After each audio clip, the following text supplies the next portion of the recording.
Good morning, everyone. Welcome to today's hearing.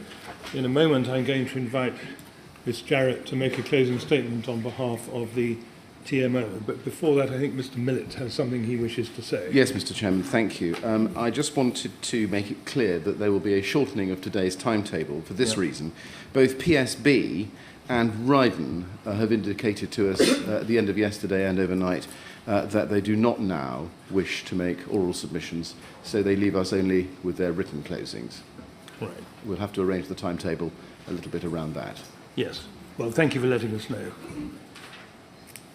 Now, Ms. Jarrett, I invite you to make your statement on behalf of the TMO. Thank you. Thank you. Thank you, sir, for giving us this opportunity to address you on the evidence that has formed part of Phase 1. We hope that what we say will be both appropriate and helpful to you at this stage. The evidence we have heard from the bereaved survivors and residents and from the men and women who attended on the night of the fire to try and save lives has been humbling. We have heard the accounts of those who have lost so much, but have all attended to give their evidence with such dignity and clarity. Their evidence is invaluable. It is also haunting. This evidence and the evidence of firefighters must be vital in helping the inquiry understand how fire and smoke spread, but also crucially to understand why so many did not evacuate and as a consequence lost their lives. The TMO now no longer has a role in managing housing stock and delivering services, and it no longer employs a workforce to carry out these functions. However, it will remain in existence until the public inquiry and other relevant legal processes are completed. It continues to fully support the ongoing work of the inquiry.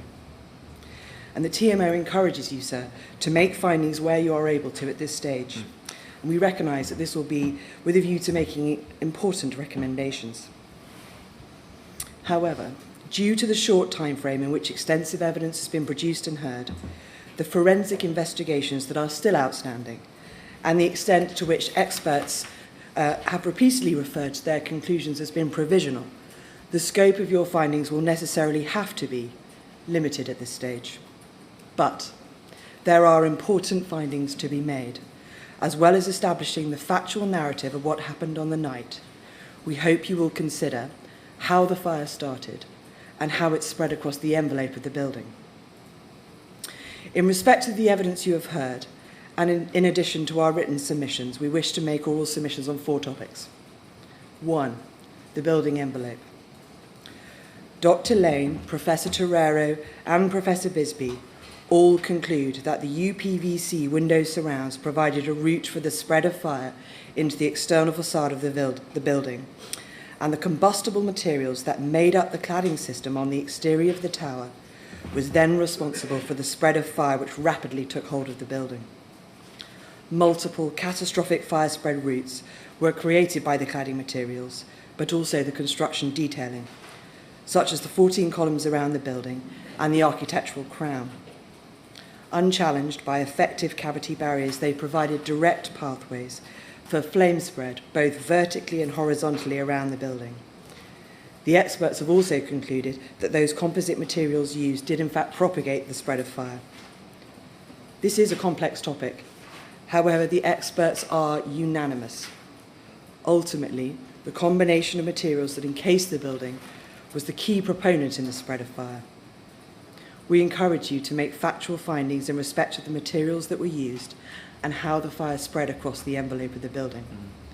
The use and composition of these materials had been contemplated since the beginning of the refurbishment project in 2012 and was visible and seen by a whole range of technical and professional bodies, including those with specific responsibilities for building control and fire safety. An important outcome of this inquiry must be to prevent this composition of materials being erected or maintained on high-rise buildings to ensure that a fire of this scale and devastation never happens again.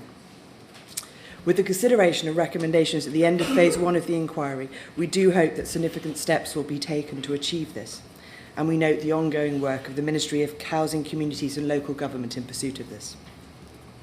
2, the active and passive fire safety features.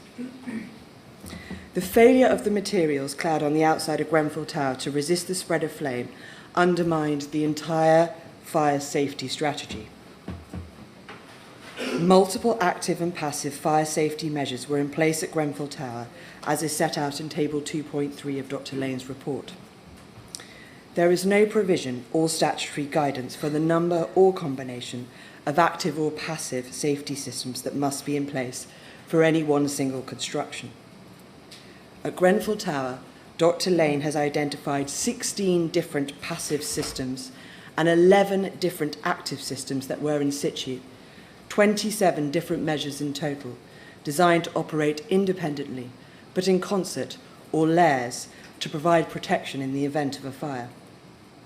The majority of these systems were formed as part of the original build, and some have been modified or updated over time, including as part of the building refurbishment programme from 2012 to 2016.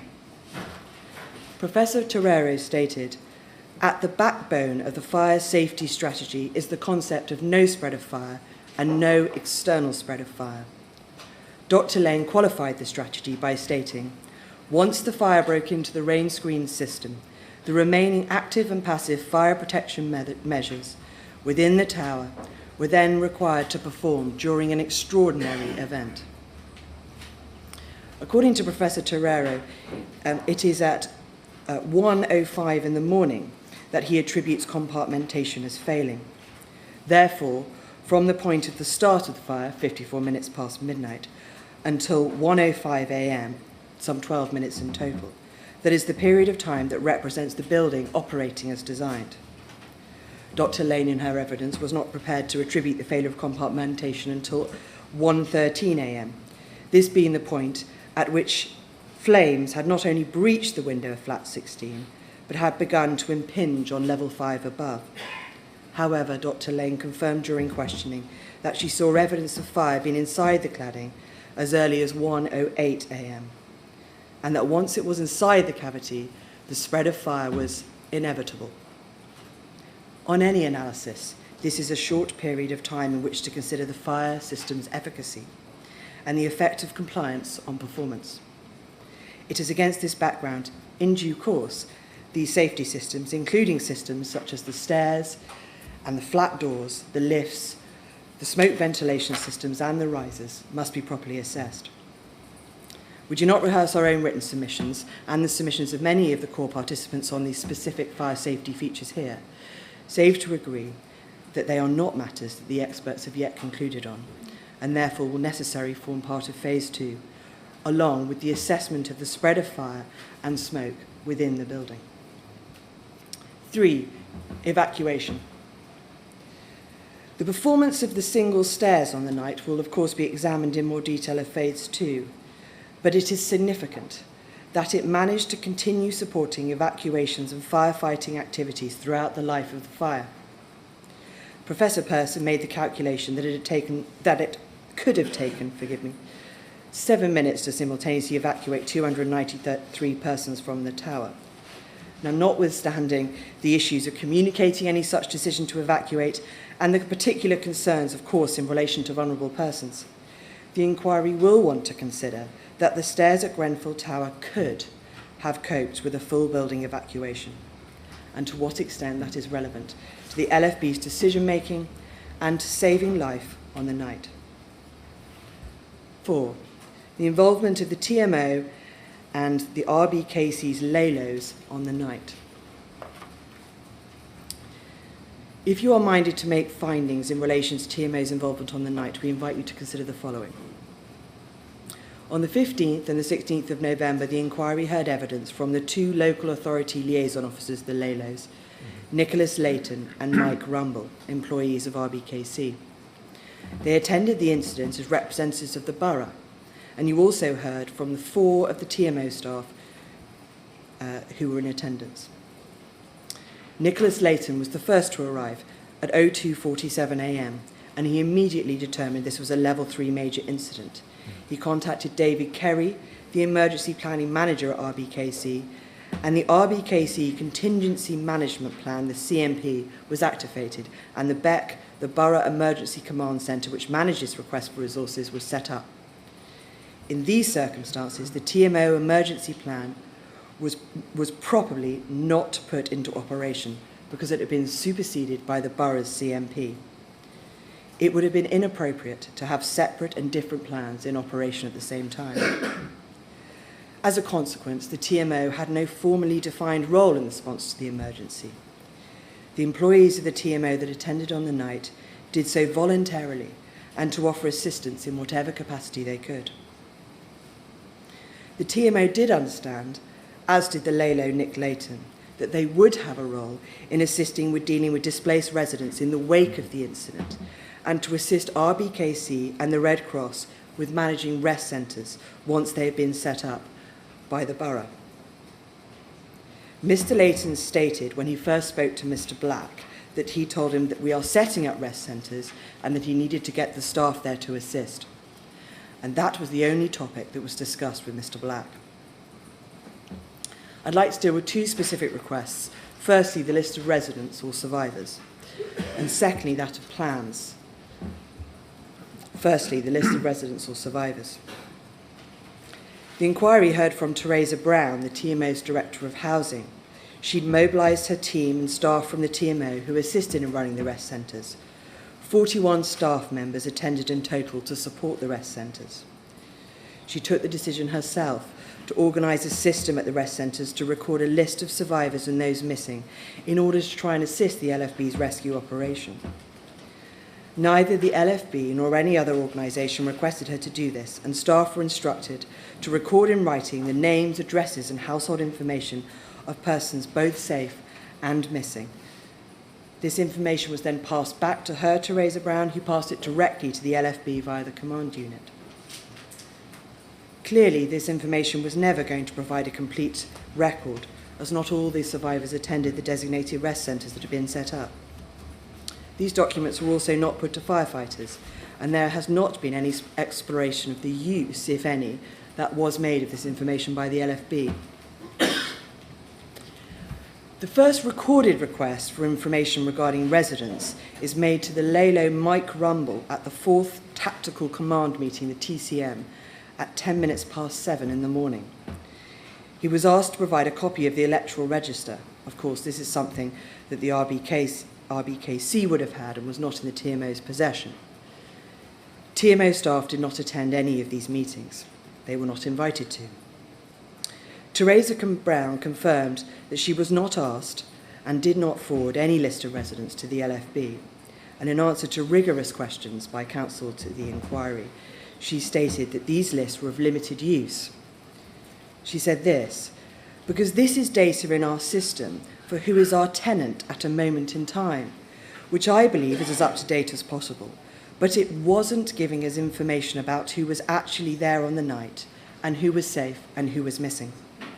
I was concentrating on that information from the rest centres because that was, in a sense, more helpful than relying on data that isn't really telling you if someone is in a building on the night.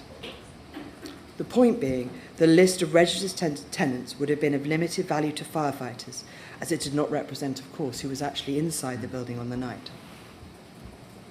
Plans.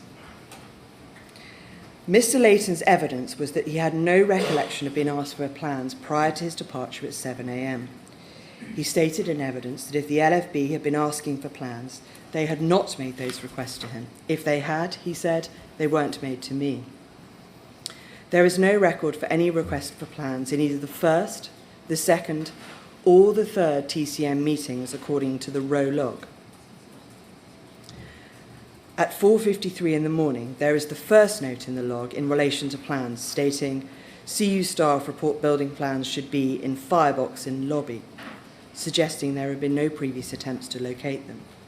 There was not, in fact, a premises information box at Grenfell Tower, and we heard Assistant Commissioner Rowe giving evidence that he would not necessarily have expected there to be a premises information box in a high-rise building.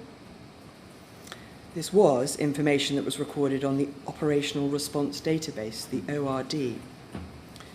The ORD was, however, and as we've heard over the course of the last few days, incomplete. plans that had been previously supplied to the LFB had not been stored on the ORD. The North Kensington Fire Station attended Grenfell Tower regularly to carry out familiarisation visits, and the TMO were proactive in facilitating these visits. The LFB station diary shows that 9 visits were carried out in 2016, although apparently not recording a further 10th visit in July 2016, that watch manager Dowden attended with this watch specifically to familiarise themselves with the building after the refurbishment works were completed. And a further 6 visits were recorded in 2017 prior to the fire. At 0613 in the row log, there is a note: will attempt to locate plans. This is, in fact, the first direct evidence that a request for plans will be made. Mr. Black confirmed in evidence on more than one occasion that he has no recollection of being asked for plans. There is no contemporaneous note of him being asked to provide any plans. He did, however, provide plans to RBKC in an email sent directly to the dangerous structure engineer John Allen. The inquiry has not heard evidence from Mr. Allen, but we know that he was in attendance to assess the structural integrity of the building. It appears from TMO's investigation this email was forwarded to Mr. Allen by Mr. Black at 0616, some 2 minutes after it was received by him at 0614. The assortment of emails that has been produced by the inquiry show a number of discrepancies with time. TMO have assisted the inquiry by highlighting where emails are likely to record timings inaccurately, and have sought the assistance of their specialist IT facilitator, ITG, in doing this, and this information has been provided to your inquiry team. Sir, you may feel that the timings of when certain emails were sent or forwarded between recipients at this time is not a matter you need to make specific findings on. Whether or not detailed plans of the building were provided after a request as late as 0613, you may think is not of great significance to the firefighting and rescue operation. By this time, we know that firefighters had already acquired the basic details of floor and flat layout inside the tower, which is what they would have required from any plans that had been provided. However, if this is required, you will need to examine the material that we have provided. Your inquiry have also notified us that EPIC, its document provider, is investigating this information and will report back on the matter in due course. You will need to consider these forensic investigations before making findings of fact on these issues.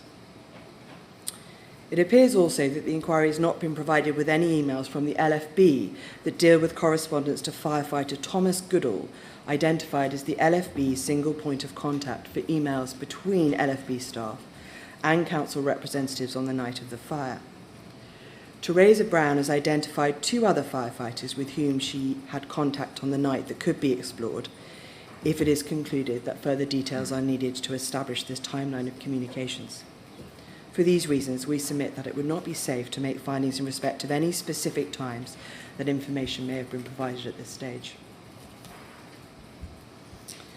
The TMO, sir, will continue to support and fully engage with the work of the inquiry as it now approaches phase 2. How and where the smoke spread once it came back inside the building, along with the compliance of the active and passive fire measures, are matters that you will wish to consider in greater detail at phase 2. However, sir, we support you making findings now at the close of phase 1 in relation to the issues of how the fire started, where the fire started, and how it spread from its seat to the exterior of the building, together with the fire and rescue efforts and the evacuations on the night. This is in the hope that recommendations can be made that may be of importance to the safety of residents now living in high-rise accommodation around the UK. Thank you, sir. Good. Thank you very much.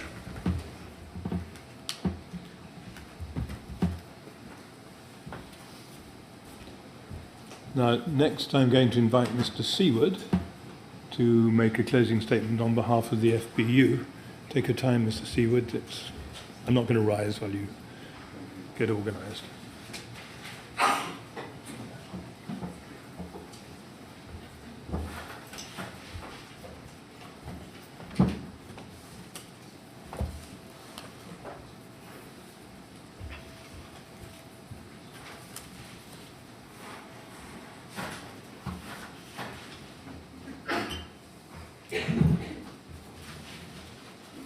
Yes, Morning, when you're sir. ready.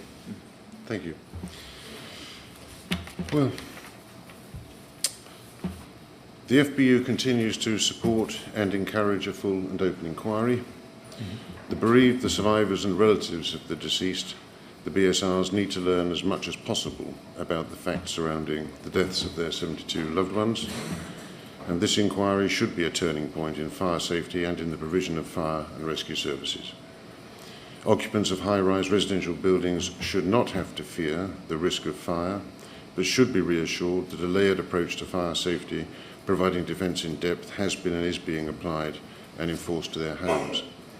Likewise, firefighters and control room operators should never again be put in what we say is an impossible position, such as face them on the night. The construction industry, government departments and the fire service, nationally and locally, all need to learn the right lessons from the tragedy. These are needed both to improve our national fire safety regime and to provide the operational procedures, training and resources which are needed for an effective emergency response that recognises both the fact that fire is unpredictable and the risk that compartmentation might be breached. Meanwhile, the firefighters and control room staff who worked in appalling conditions on the 14th of June need protection from unwarranted criticism. Firefighters were not aware that the building envelope of Grenfell Tower was rain-screen cladding, let alone that it was combustible, or that it created multiple catastrophic fire spread routes. The FBU believes the GTI must acknowledge that any firefighting is fraught with danger, and that entering a compartment to fight a fire is hazardous for those tasked to undertake it. For their own safety and the safety of the public, firefighters need set procedures and must follow those procedures, or, as has happened too often in the past, risks will end in injury and death. Firefighters will train to procedures in order to best manage the risks and the uncertainties inherent in firefighting. They work collectively to execute set procedures in a disciplined fashion. The FBU considers that the Fire and Rescue Service is a force for good in our society, with a culture of decency and a highly developed sense of duty, and genuine respect and care for the victims of fire and other disasters. As is clear from my submissions and what follows, the FBU and the LFB don't agree on everything. But we do agree on a lot. And the fact that I'm focusing, perhaps in these closing submissions, on those areas in which we disagree shouldn't paint the false picture that the FBU doesn't fully respect the LFB and the work it does. Firefighters had no experience of a fire in a high-rise block that could not be extinguished before Grenfell Tower, and no experience of requiring to or moving to an evacuation. Those were new concepts for all the firefighters who attended. Those who attended tried to extinguish the fire and save lives. They did their duty professionally, bravely and to the best of their abilities in face of an initially insidious and rapidly developing fire they didn't start or cause. They followed their procedures and applied their training as much as the extreme conditions allowed. Their procedures, training and experience did not prepare them for either a cladding fire with its potential for rapid fire spread, or a full or partial evacuation of a high-risk residential building, let alone, may I say, total building failure. You know, but may I repeat, that by starting with a micro-analysis of the emergency response, the GTI risks inflating the significance of anything the emergency services might have done differently in face of the unfolding disaster. It cannot explain how the building became a highly combustible death trap, nor why the deceased BSRs and the emergency services were put in the awful, we say impossible, given the procedures and training and experience they had, impossible position of dealing with the inferno that resulted. Would ask you please, Mr. Chairman, to approach Phase 1 findings of fact in what we call proper perspective. There are several aspects to this. We fully understand the BSR's grief and their pain and their need to know facts and their understandable need to blame somebody for the loss of their loved ones. But as others have said, we ask you to assess the response taking into account that the firefighters didn't have the benefit of hindsight. Then there's the perspective of the unknown dangers that the firefighters were encountering. I won't read out what I've put in the closing submissions about Dr. Lane's opinion because she's already been referred to so extensively. But I do support the request by Stephanie Barwise, QC, for findings of fact in respect of non-compliance of the rain screen cladding system and of the refurbishments amounting to a material alteration, when in fact material alterations.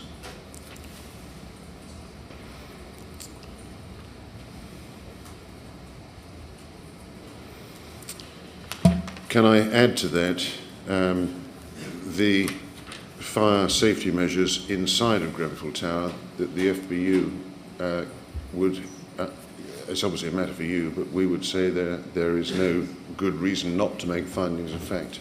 Also in respect of there not being a working fire lift, there not being a wet riser, and there not being an adequate smoke extraction system.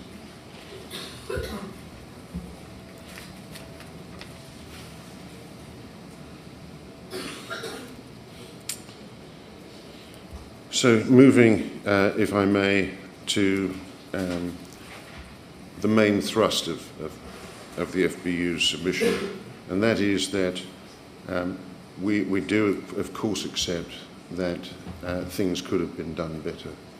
But we accept that with the benefit of hindsight and knowing what should have gone on before, both by way of pre-fire preparation and, most importantly, in terms of developing procedure for evacuation and training firefighters on that procedure so that the incident commander would have had a workforce that was able to implement a procedure and would have known what to do. That didn't exist. So I'm now at paragraph 10 of my submissions, and the first point of importance is that the responsible person, the Royal Borough of Kensington and Chelsea, had no evacuation plan for Grenfell Tower.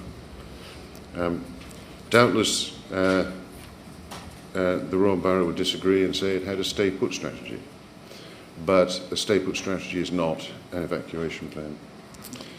And I've set out there a transcript of the fire action notice that was photographed and was posted by the lift on the ground and other floors. And the reason I've done that is to make it legible, because in the photograph it's actually quite difficult to read the text. But if you see on page 6 of my submissions the words, "On arrival, the fire brigade will make an assessment and will assist with evacuation if required." And so there can be no doubt from the Kensington and Chelsea's point of view and from TMO's point of view, there was in their minds an idea that there might be a requirement for an evacuation, and if there was, the fire brigade would make an assessment and assist with it.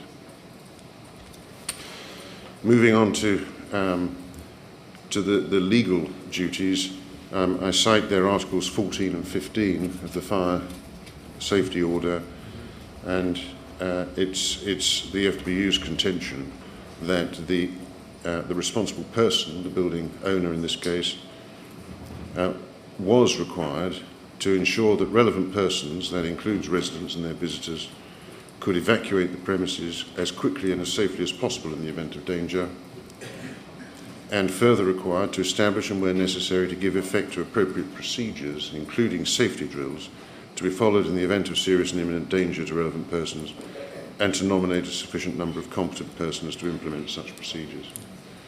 Now, I do accept that up and down the country, high-rise residential buildings did not have evacuation drills or safety drills. Residents were not treated in Manchester, Liverpool, or London in the way that office workers are treated or employees are treated in a factory. So that one of the culture changes that the FBU asks you to consider encouraging is a culture change to treat residents in high-rise blocks with the same respect for their health and safety as employees in the workplace. The Royal Borough commissioned a fire risk assessment by Carl Stokes, and he also identified the possibility of the need for an evacuation. So his risk assessment said, and I quote, "The fire service or TMO employees will arrange for a general evacuation of the whole building at any time if this is appropriate to do so." He was clearly envisaging that it might be either the fire service or the TMO employees. So in short, the evacuation plan was for residents to self-evacuate and call 999 if their dwelling was affected by a fire, to stay put if not, and for the LFB or the TMO to arrange for a general evacuation of the whole building if appropriate. There was no further information or guidance or training about what was meant by affected by fire, nor by a general evacuation of the whole building, nor when or in what circumstances such a general evacuation might become appropriate. Additionally, stay put was wholly dependent upon compartmentation and needed to be supported by a contingency plan for evacuation if compartmentation was breached. There was none. We invite you, sir, to conclude that neither the Royal Borough nor the TMO had any procedure for the general evacuation of the whole building, relying instead on stay put and leaving it to the LFB to devise one if appropriate. Properly understood, when read carefully, the stay put evacuation strategy actually directs residents to leave if affected by smoke, heat or fire, and so the label is misleading, and that may have contributed to a culture of stay put rather than leave, or as Mike Mansfield said yesterday, to get out. And we would certainly support the need for a culture change to understand what has become known as stay put better as if in doubt, get out or leave. But that's a matter for experts, and we're not making that as a concrete proposal. It's a matter for experts to consider. We note that the Royal Borough of Kensington and Chelsea has changed the stay put advice for some properties which have been risk assessed as not reaching the high degree of compartmentation that would be necessary to support a stay put strategy, and we welcome that. It's clearly a move in the right direction, and we hope that other building owners will take the same line. Whether the advice in the fire risk assessment that the fire service or the TMO employees would arrange for a general evacuation of the whole building, or that on arrival the fire brigade would make an assessment and assist with evacuation if needed, was brought to the attention of anybody at the LFB would be a matter for phase 2. If so, it certainly hadn't filtered down to operational crews.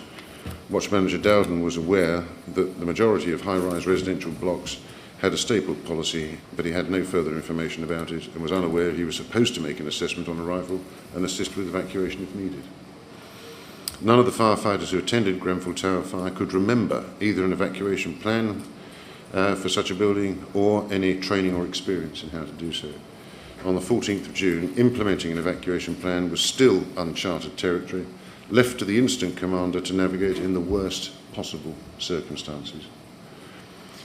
So that's the Royal Borough. Moving on now to the LFB, and it's clear that neither did the London Fire Brigade have a contingency evacuation plan for Grenfell Tower. The possible need for such a plan has a long track record of being mooted. So since 1998 it was mooted in the what was then the Generic Risk Assessment 3.2, and although very briefly, but it did nevertheless mention it, and in successive editions it's been fleshed out slightly more, and so we now have the 2014 edition, and that is quite explicit in its aspiration, though not in the practical detail of how to achieve it. So the aspiration is that contingency plans should cover an operational evacuation plan being required in the event the state policy becomes untenable, and that training which will cover high-rise incidents must include evacuation and casualty removal tactics. Incident commanders should understand when a partial or full evacuation strategy might become necessary in a residential building where a stay-put strategy is normally in place.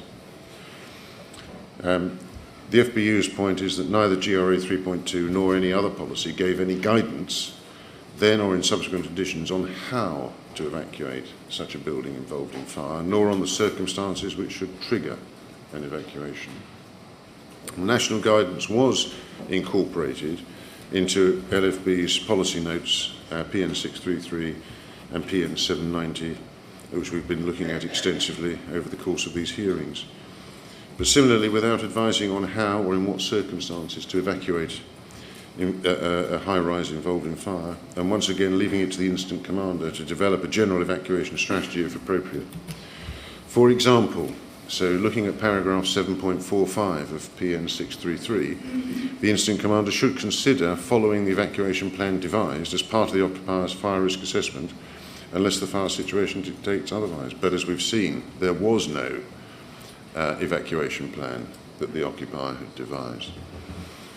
Paragraph 7.46 advised it may be necessary to undertake a partial or full evacuation in a residential building where a stay-put policy is normally in place, but no guidance when or in what circumstances.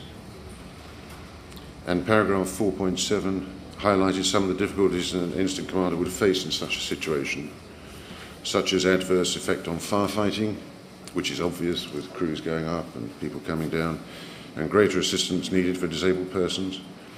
But the only practical suggestions were to consider additional resources, using other emergency personnel to assist, and establishing separate attack and evacuation stairwells. These suggestions are of little or no value to the incident commander at Grenfell. There's no point in having more resources unless there's a plan they're trained in to execute. And it was unsafe for the police and paramedics to enter the building, and there was only one stairwell. So the only advice that was given in the policy was of no use to the incident commander. The LFB does now, to its credit, admit that PN 633 does not provide specific guidance on evacuation. I cite paragraph 84 of their closing submissions. But it asserts that not every breach of compartmentation leads to full evacuation. The FBO accepts that, of course. But the point is that if there is a breach of compartmentation, then the question arises, is there a real risk that it's going to be a widespread breach of compartmentation? And it's foreseeable that such a widespread breach could occur. Come on to that in a minute.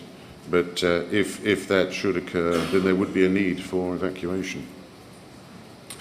And the LFB assert that policy note 434 on sectorisation provides a means to partial evacuation for a localised breach of compartmentation. That's paragraph 27. And assert it was practised at Shepherd's Court. That's paragraph 28. Well, the FBU disagrees with that. Having read PN 434 recently, it's wholly silent on evacuation. It provides no guidance or procedure for evacuation. It is a policy note on sectorisation, That's all. So it doesn't fill the gap. We're left with no procedure for evacuation. We ask the Chairman to conclude that neither and Shepherd's Court, yes. Well, if it was practised at Shepherd's Court, if there was a localised or a partial evacuation of the areas immediately affected by a localised breach of compartmentation, then that learning wasn't captured and introduced as part of a revised operational risk database information available to an incident commander.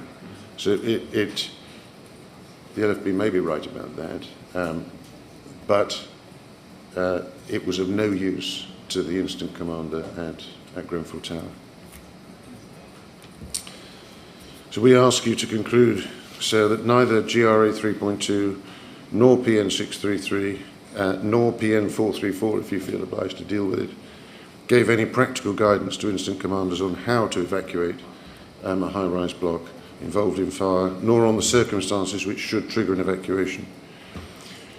There is, as yet, so far as the FBU is aware, no fire and rescue service in the UK that has developed a contingency evacuation plan. The FBU have conducted a survey. It's not completed yet. There's a few outstanding FRSs which haven't responded. But that's the position so far, that there isn't a single fire and rescue service that has developed contingency. So the LFB is, if you like, in good company. But we say this reflects the difficulty of the task. There's no task analysis of who does what, which we say is a necessary step to ensure resources arriving early enough to put evacuation into practice if circumstances require it. We hope in phase 2 the inquiry will consider why neither responsible persons nor the Fire and Rescue Service nationally had developed contingency evacuation plans in the event of a breach of compartmentation, rendering statement unsustainable in a high-rise. Going forward, we welcome the LFB's commitment to review PN 633 with evacuation in mind, but we're disappointed that the Ministry of Housing and Communities and Local Government, MHCLG, is still silent on any national research and development for national guidance for an evacuation plan to be rolled out to local fire and rescue services and for them to apply locally in their standard operating procedures or policy notes, however they do it, and to be embedded with training. We're 18 months after Grenfell. The need for an evacuation plan is stark, and echoing Michael Mansfield's sentiment yesterday, the time is now.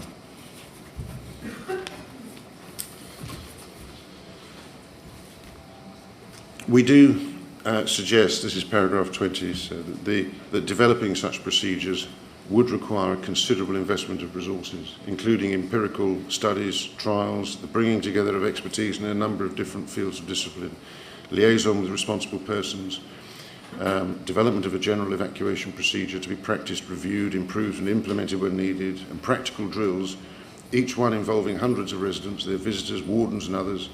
This would have been a major undertaking, achievable only at the national level. We say it was too daunting, even for the biggest fire and rescue service in the country, the LFB, to resolve. It was a challenge for central government. This is not a problem to be delegated to individual fire and rescue services, nor even the National Fire Chiefs Council. It's certainly not one to be given to an incident commander to resolve in the midst of an emergency. Not only was it impossible for Watch Manager Dowden to devise a workable evacuation plan in such circumstances, but also it would be impossible to implement any plan he might devise without a workforce trained to execute it. He told the inquiry when asked, and if you had decided to adopt a strategy of full-scale evacuation, can you give me some kind of idea of what you would have needed in terms of firefighters and equipment at that moment?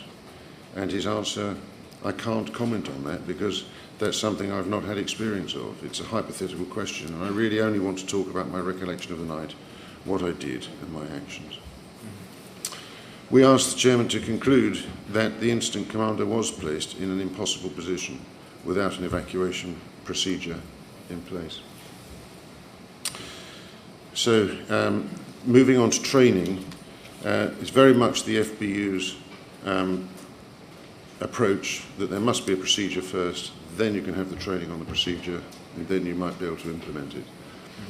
And in looking at training, that probably provides the answer to there are clear training gaps. The evidence is almost entirely consistent that there was very little or no training on evacuation or changing the stay-put strategy, on widespread breach of compartmentation, on cladding fires, or on multiple FSGs. And without boring everybody with the details, I've set them out at paragraphs 23. Yes. And I trust that you'll take those into account. If I can just explain it in a nutshell, we've looked at what Assistant Commissioner Rowe told the inquiry about training or the lack of it, and then we've seen how that is reflected in the evidence of the firefighters who attended on the night, going through the incident command chain, and then taking a selection of firefighters. And it's pretty consistent, and crew manager secret seems to sum it all up. So in terms of the training and experience of evacuation or changing the stay-put strategy, crew manager secret said, this is paragraph 25E, the training does not cover how to assess whether the stay-put policy remains a safe policy to retain in the event of a failure of compartmentation in a high-rise block, and what signs to look out for. Pausing there because that lack of training was mirrored in control. And so control also had no such training on how to move from a stay-put strategy to any other strategy. And Assistant Operational Manager Alexandra Norman said that she was never trained on how to make that assessment as to whether recallers should evacuate or stay put. And Senior Operations Manager Smith told the inquiry that she was not familiar from either training or experience with the idea that the alternative to stay put is simultaneous evacuation. And once it's understood that there was no evacuation procedure and no training on it, this all becomes clear. Of course, that's why there's no training. It won't have escaped your notice, sir, that relatively junior officers were left in charge, both at the fireground until 150, 157, and in control. Assistant Operations Manager was not a Senior Operations Manager, she was an Assistant Operations Manager. And the same rank as some of her colleagues who were acting in a supervisory role in the control room. And she was in control there in command there rather until 2:15. The FBU says that this reflects the rapidity and the speed of the fire development, which literally overwhelmed and overtook the LFB's procedures. In this case, it's the procedure to make up to a more senior management or command structure.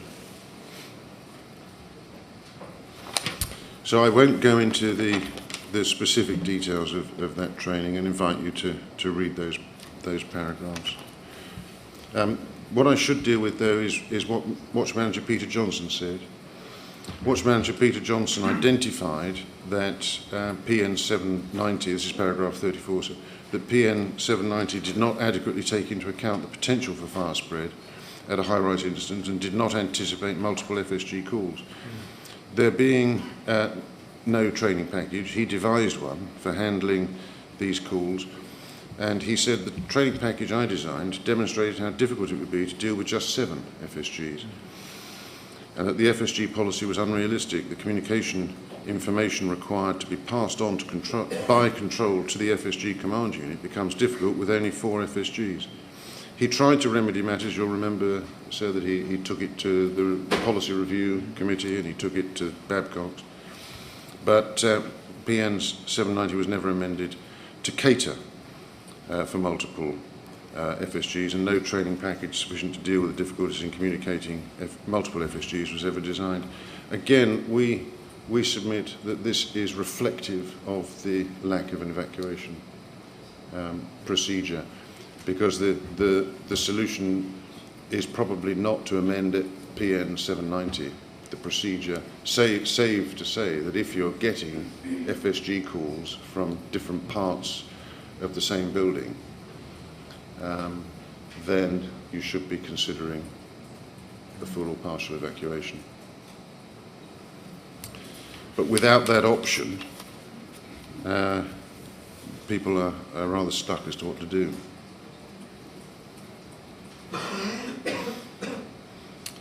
It's notable that Assistant Operations Manager Norman gave mirror evidence of such a lack of such training in the control room for dealing with FSG calls. And Mr. Walsh has already outlined the very limited experience of FSG calls, which I won't repeat.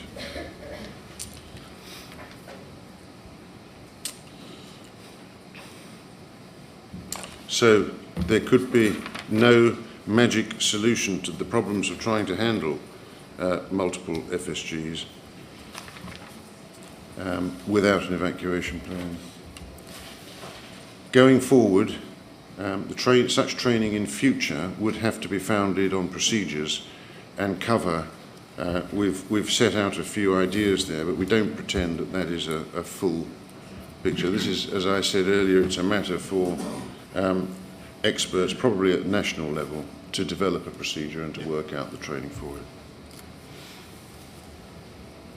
So, conclusions on the lack of either an evacuation plan or a contingency evacuation plan. Before Grenfell, no fire and rescue service across the country had developed such a one.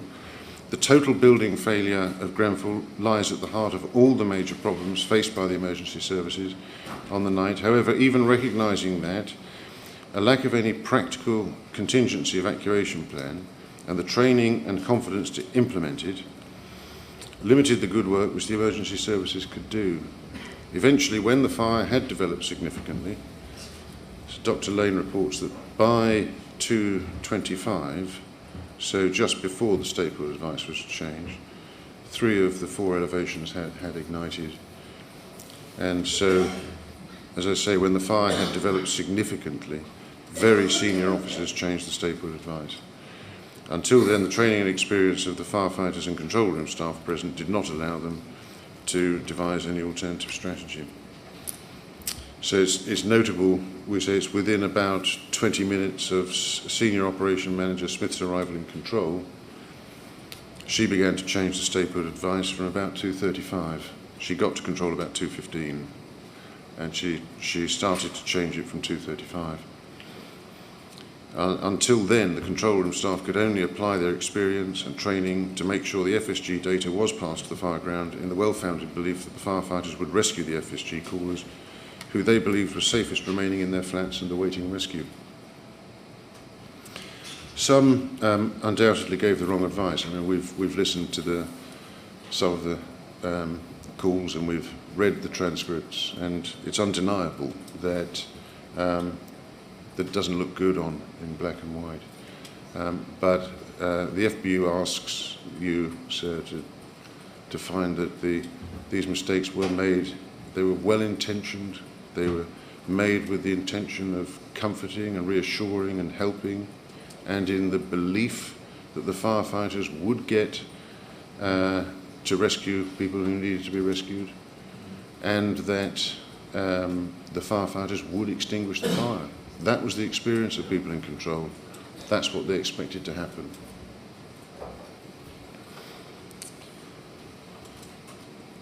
And likewise, the same point applies on the fire ground.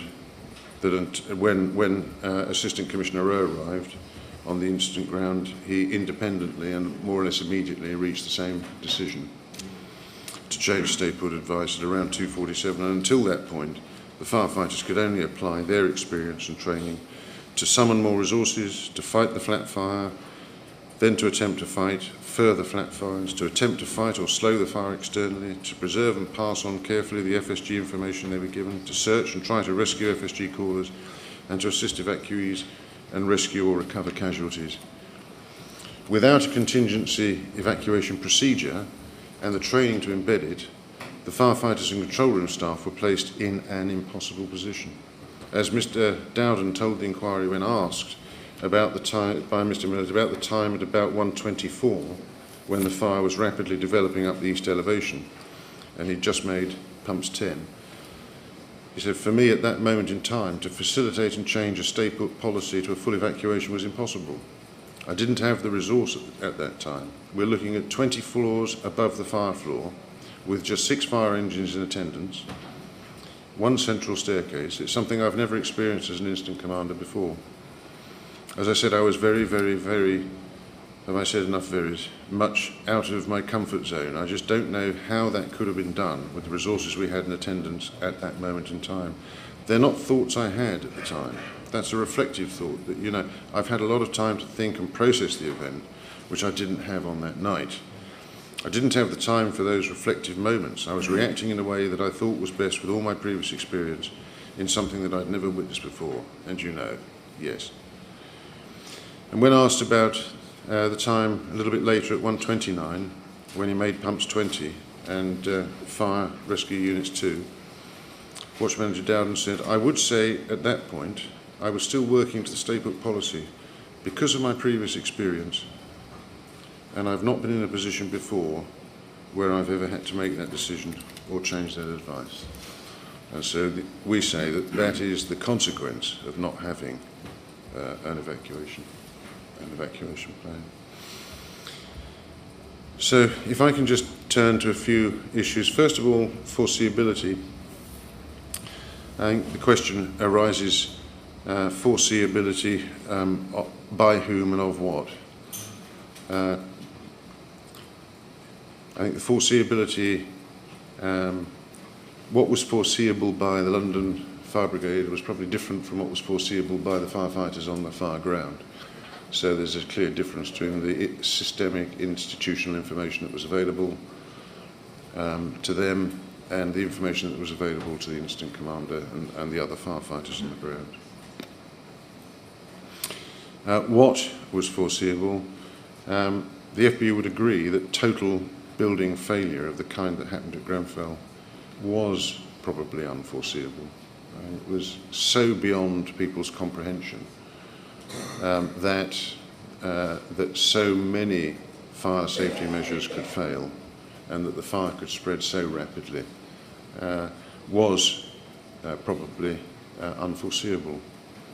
But we say that's not what matters. What matters in this context is, was it foreseeable that there could be a widespread breach of compartmentation such that the stay put strategy became unsustainable, so that an evacuation became necessary. And we say that that was foreseeable,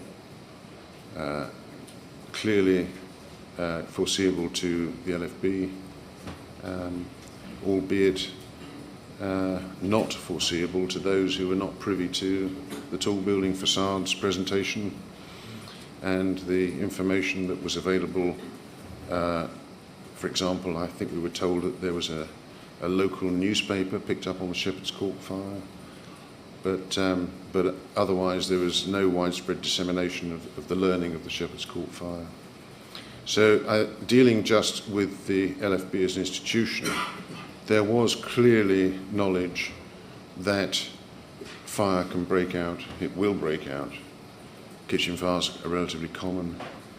That fire can spread over the exterior of buildings. So much is written about it, it's quite obviously foreseeable. And it's happened, and we have the examples of cladding fires spreading rapidly, and breach of compartmentation. And we know that breach of compartmentation can be localised, as many firefighters spoke of, but it can also be unpredictable. And fire being unpredictable is one of the things that's known about fire. And so putting all that together, it is, we say, it was foreseeable that the need for an evacuation plan could arise and that it should have been in place. So turning, if I may, to pick out one or two issues.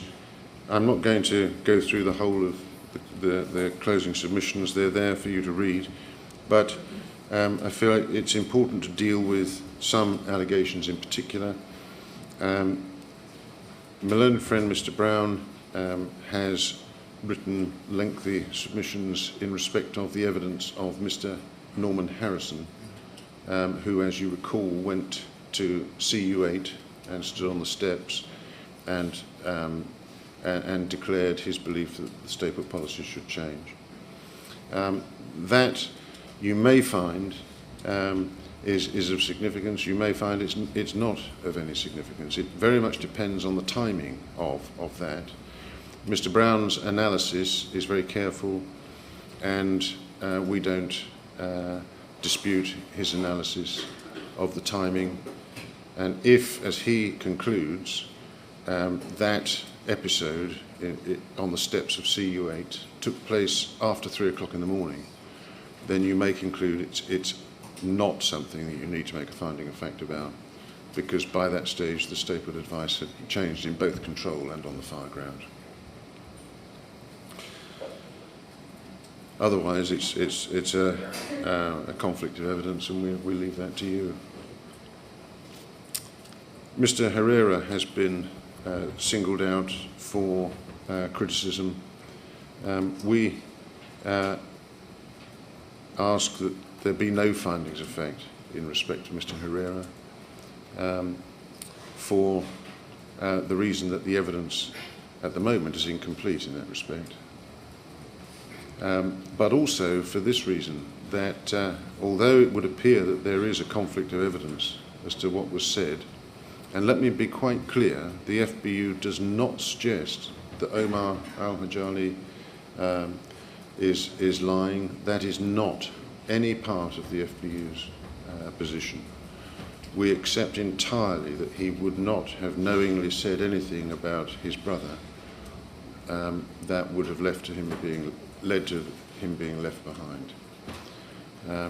But what we do say is that these were dynamic, changing conditions, that visibility was fluctuating and at times nil, and certainly nil in the lobby, and that there was ample scope for misunderstanding and mistakes to be made, and that Mr. Herrera was speaking through a mask, and that is another good reason for a misunderstanding and a mistake.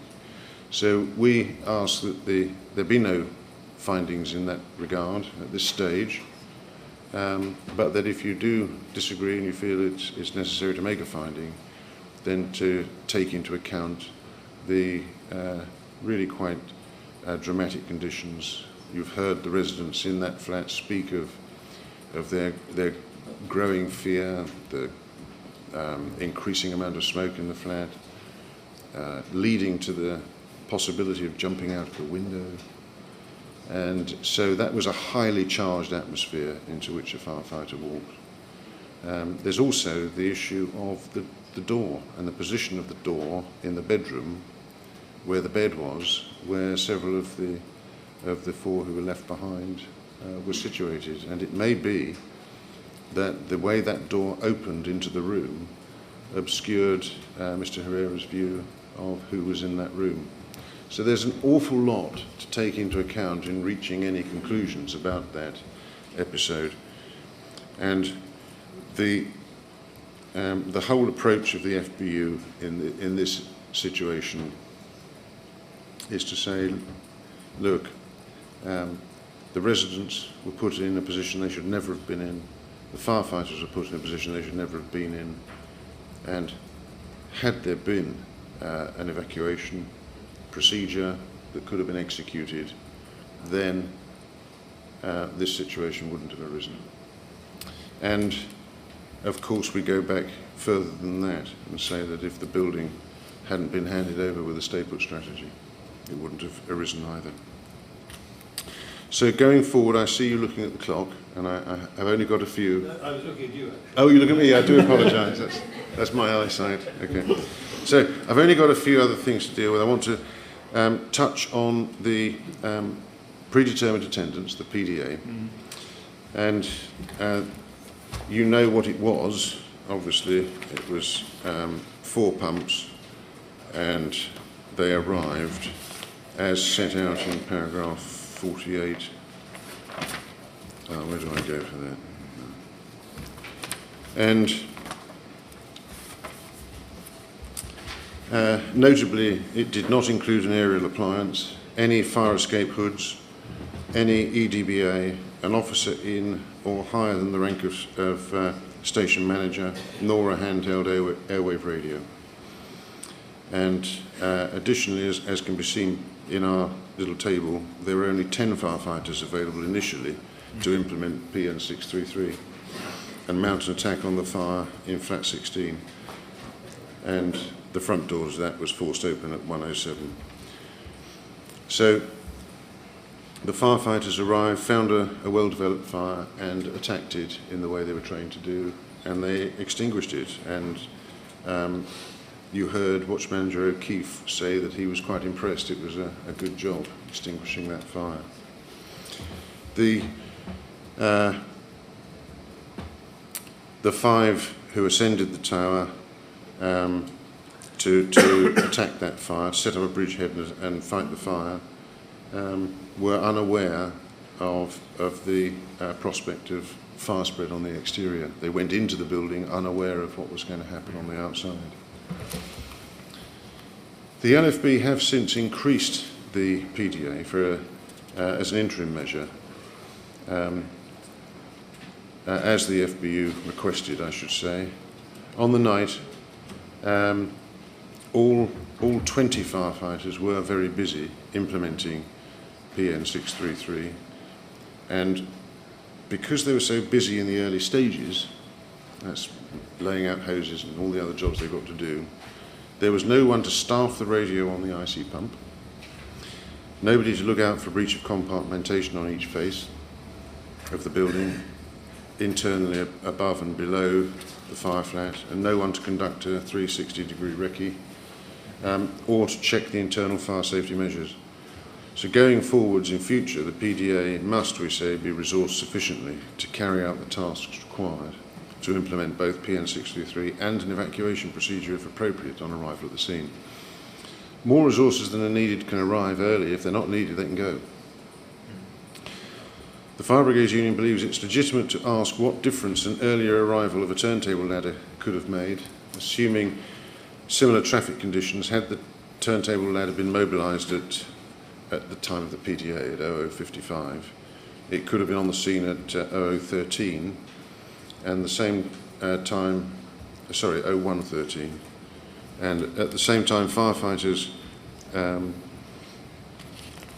that was the same time that firefighters actually, in the events that transpired, asked for a higher platform, and then it was amended to an aerial at 1:14. But it's likely that the turntable ladder would have been more effective than firefighters at ground level, directing a hose upwards and the deployment of a ground monitor. The FBU believes this question is valid in light of the LFB's past practice and its subsequent decision after Grenfell Tower. In the past, the LFB routinely sent aerial appliances to high-rise incidents until the first safety plan in 2005. And since then, these vehicles have been on request, a consequence of cuts. The LFB's document actions since the Grenfell Tower fire indicates that since the 22nd of June 17, it's changed its interim PDA for high-rise buildings to at least 5 fire engines and 1 aerial appliance. And this indicates that the previous PDA was insufficient.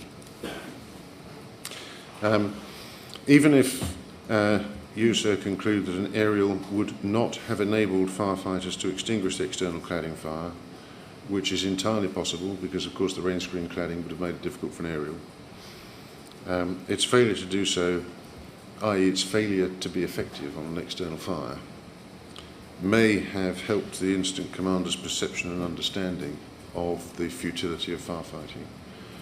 As it was, he was awaiting the arrival of an aerial which he was hoping was going to be able to make a difference to the fire. It didn't arrive until 1:32, or I think it was 1:32, and thereafter it had no effect. But the incident commander had to wait for that to arrive before he could see it would have no effect. So, moving on to the next issue is the operational risk database and 72Ds.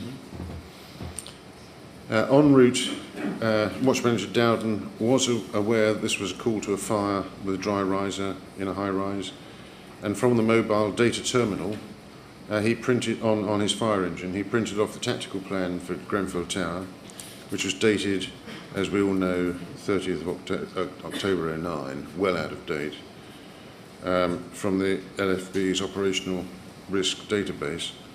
And this contained no warning that there was an external rain screen cladding system or that there was a combustible building envelope, and there was no information about an evacuation plan, and of course it had no plans. It wrongly described 20 floors when there were 24, instead there were actually 24. It advised various points there, including that there was a stay put policy. And there was no premises information box at Grenfell Tower. No concierge or representative of the responsible person was there to answer questions until much later when the LALO arrived. And Mr. Leighton didn't arrive until around 2:30. So the attending crews were thus given out-of-date and inaccurate information, and the FBU considers that sufficient time and resources should be allowed to enable fire crews to conduct 72D familiarisation visits in accordance with PN 633, considering all the items listed in Appendix 1 in a holistic fashion, and to write them up properly afterwards so as to maintain the currency and usefulness of the operational risk database. It's important that you know, sir, that these 72D inspections are done by crews who are on the run. They're available to be called to answer the call to a fire. And that's what does happen. They do get interrupted in the middle of Section 72Ds. They are disturbed in that task. And so the FBU contends that this is serious business, it's important stuff, and there should be a proper allocation of time to enable the job to be done properly. This is partly a resources issue. In the vicinity of Grenfell Tower, there were several fire stations closed, Westminster, Knightsbridge and Belsize in 2014. And there were several other stations lost a pump. So Kensington lost a pump in 2005, went down from a 2-pump station to a 1-pump station. And Chelsea lost a pump in 2013, likewise from a 2-pump to a 1-pump. And so it's obvious that there are now fewer firefighters spread over a larger station ground to cover the fire safety work that is allocated to operational crews. So fewer firefighters to do more work. And we say it's difficult enough to do a Section 72D properly or a home fire safety visit, and really there should be proper allocation of resources so that they can be done properly.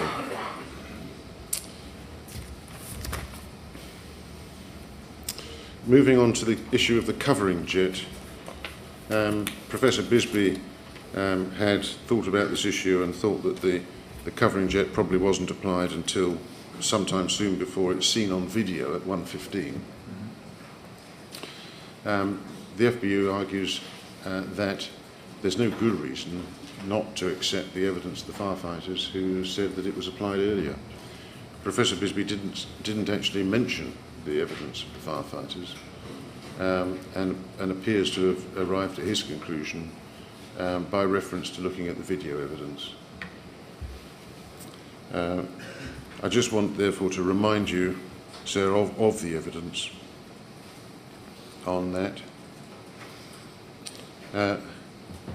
It was Watch Manager Dowden who explained that the puddle that was seen on the photograph could have come from the covering jet being either deployed or being tested. So he's very fair about that. And we submit on the balance of probabilities the firefighter evidence should be accepted. Firefighter Abel recalled assisting his colleagues lay and deploy the covering jet above the kitchen window of flat 16. Well, when we see the video, Abel isn't there, it's Murphy and Cornelius.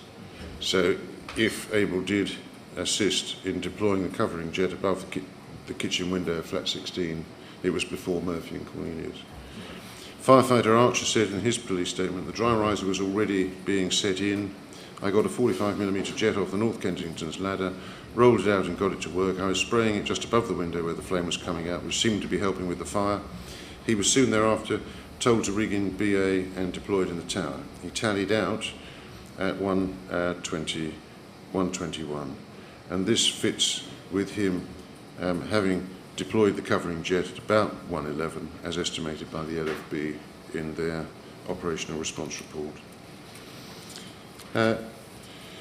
And that's also consistent with Watch Manager Dowden's instruction to apply the covering jet above or below the window after his discussion with Crew Manager Secret. And you'll remember the good reason why the covering jet wouldn't be applied in through the window. The effect of a covering jet on the exterior fire is a different matter altogether. Water from below may have been able to enter the cavity. Professor Bisbee did explain that interesting feature of the rain screen cladding system, where water going up from underneath might get in, whereas water coming from above wouldn't. But we submit that although it's possible that water from below may have slowed the fire spread, it wouldn't have made a substantial difference. And we submit that at most it can only have had a limited and temporary effect on the exterior fire. And that's consistent with firefighter Browne's evidence that when he applied water directly onto the exterior fire from the window of flat 16, it had no effect. And he was obviously very close to the fire, had no effect. And with the evidence of firefighters Murphy and Cornelius that their application of a covering jet on the exterior appeared to have no effect. And we know what happened with the aerial appliance subsequently. Can I turn to insidious fire spread? Obviously, you're going to be guided by the experts on how and when the fire spread occurred. And I don't seek to make any submissions in that regard. What I do, however, want to say is that the spread of fire was insidious in the sense that it's understandable how somebody standing outside the building could look at it and not realise just how fast that fire was spreading. So taking it in stages, this is paragraph 65, so spread out of the kitchen into the cladding. From as early as 1:05, the fire had progressed outside the kitchen of flat 16 into the external facade. However, it did so insidiously in a manner that was unexpected and with no visible flaming outside. It was creeping into the facade, as Torero said, and as Dr. Lane explained, by the time there was a visible flame front, there had already potentially been 10 minutes worth of localised heating of the materials on the outside of the building. I'm going to give the reference for that. So it's out, and once it becomes visible that it's out and into the cladding, then the next stage, going up the east face initially, the insidious spread of fire then continues up the east face. Although by this point there was visible flaming on the exterior, as Dr. Lane points out, Watch Manager Dowden had no reason to believe that the fire was going to continue to race up to the top of the tower and across all faces. Even when the fire is as high as the 11th floor, it was still a localised fire that could be potentially mitigated. We now know that the catastrophic fire was inevitable as soon as the external facade became involved, given the materials and construction. However, Watch Manager Dowden was not in a position to realise this until after the fire had developed much further. We say it was reasonable for him to go on thinking he could extinguish this fire, he could fight it. And that was clearly his plan. Now taking the next stage to the top of the east face, although slower than in some other external facade fires, the fire quickly spread up to the top of the east face. It travelled at roughly 4 metres per minute, says Professor Torero, and from floors 19 to 23 within just 15 seconds, says Bisbee, Professor Bisbee at his table 13. So the FBU invites you to consider how much, standing at the foot of the tower, how much can you actually see reliably of that fire spread? You can see far above, but can you reliably see which floors it's going up to? And then when it does reach the top, going across the crown, to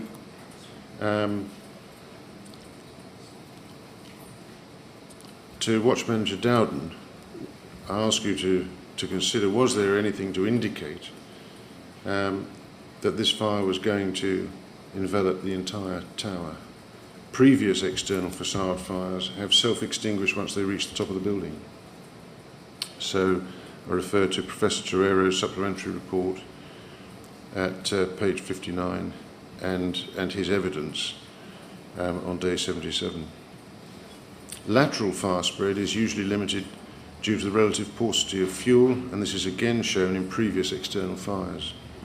And again, I give the reference. But Grenfell Tower had a bespoke architectural crown. The crown's construction design and materials provided a pathway for the fire laterally to spread around the tower, and all the experts agreed on that. This lateral mechanism of fire spread was, according to Professor Bisbee, a unique situation, which is the consequence of the architectural features of Grenfell Tower. So we submit that neither Watch Manager Dowden nor any of his colleagues could have anticipated the crown would burn like a fuse, which I think is the expression that was used. We contend the time when it was clear that the cladding fire could not be mitigated by firefighting was after it had failed to stop at the roof, i.e. sometime between about 1:30 and 1:42. I appreciate that others have said it was much earlier, and it's a matter for you, sir.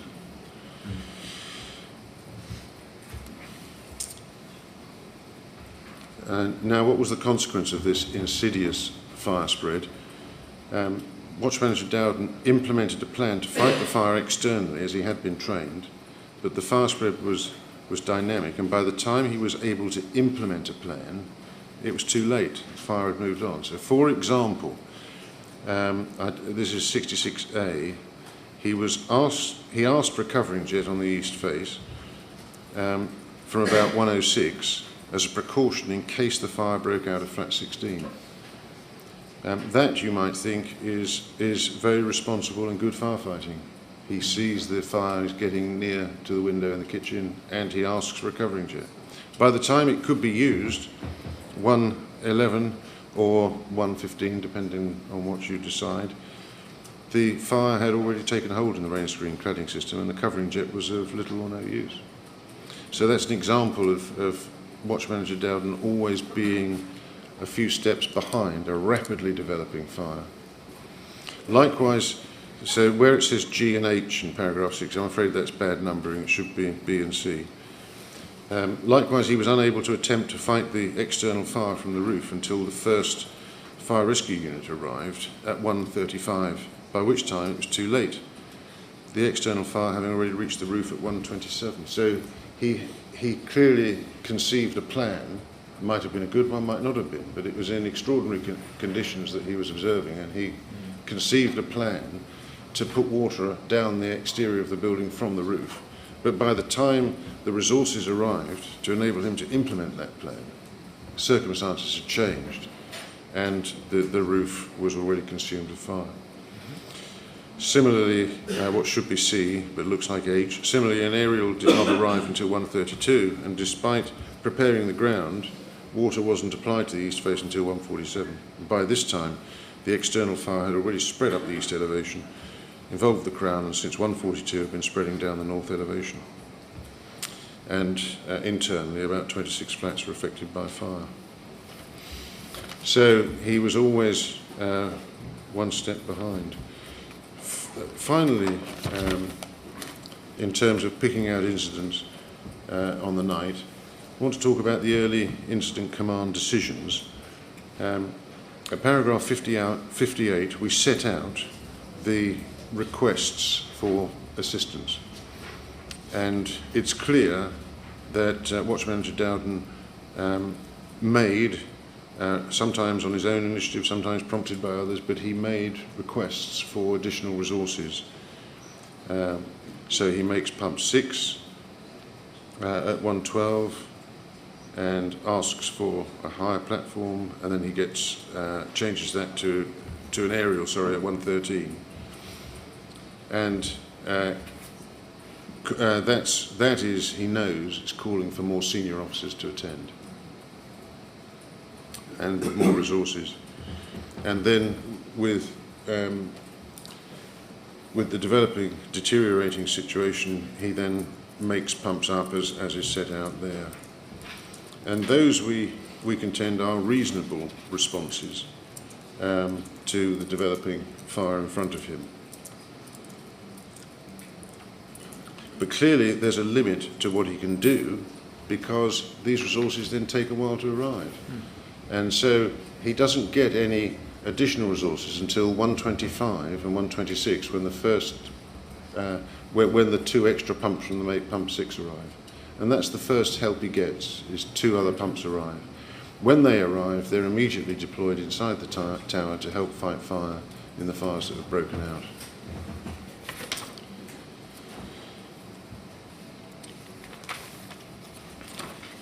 We contend that that was a reasonable, in fact an irresistible decision. He couldn't reasonably have not deployed more crews inside, particularly as at that stage Watch Manager O'Keefe was telling him by radio that he'd run out of BA crews and that he needed more, and asked him to make pumps 8.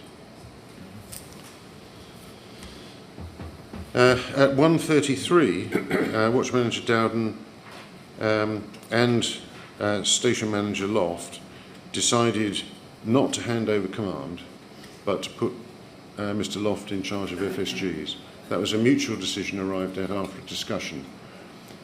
2 important things arise from that. Firstly, Station Manager Loft, a more senior officer, approved Watch Manager Dowden's firefighting plan. So he also accepted the logic that Mr. Dowden had, that he should continue to try and fight the fire. Secondly, it shows the seriousness and importance that firefighters attach to FSG information. At that stage, there was only 2 FSG calls had been communicated by the radio operator Sharon Darby to the incident ground, and those are set out at paragraph 64.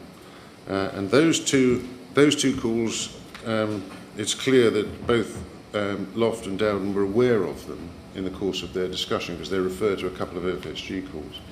But this decision to put Mr. Loft in charge of FSG calls demonstrates the importance which FSG information had to fire. They realised this is lives at stake, people are trapped, they need to be rescued, this is really important stuff, and they decide that Mr. Loft would take over responsibility for that.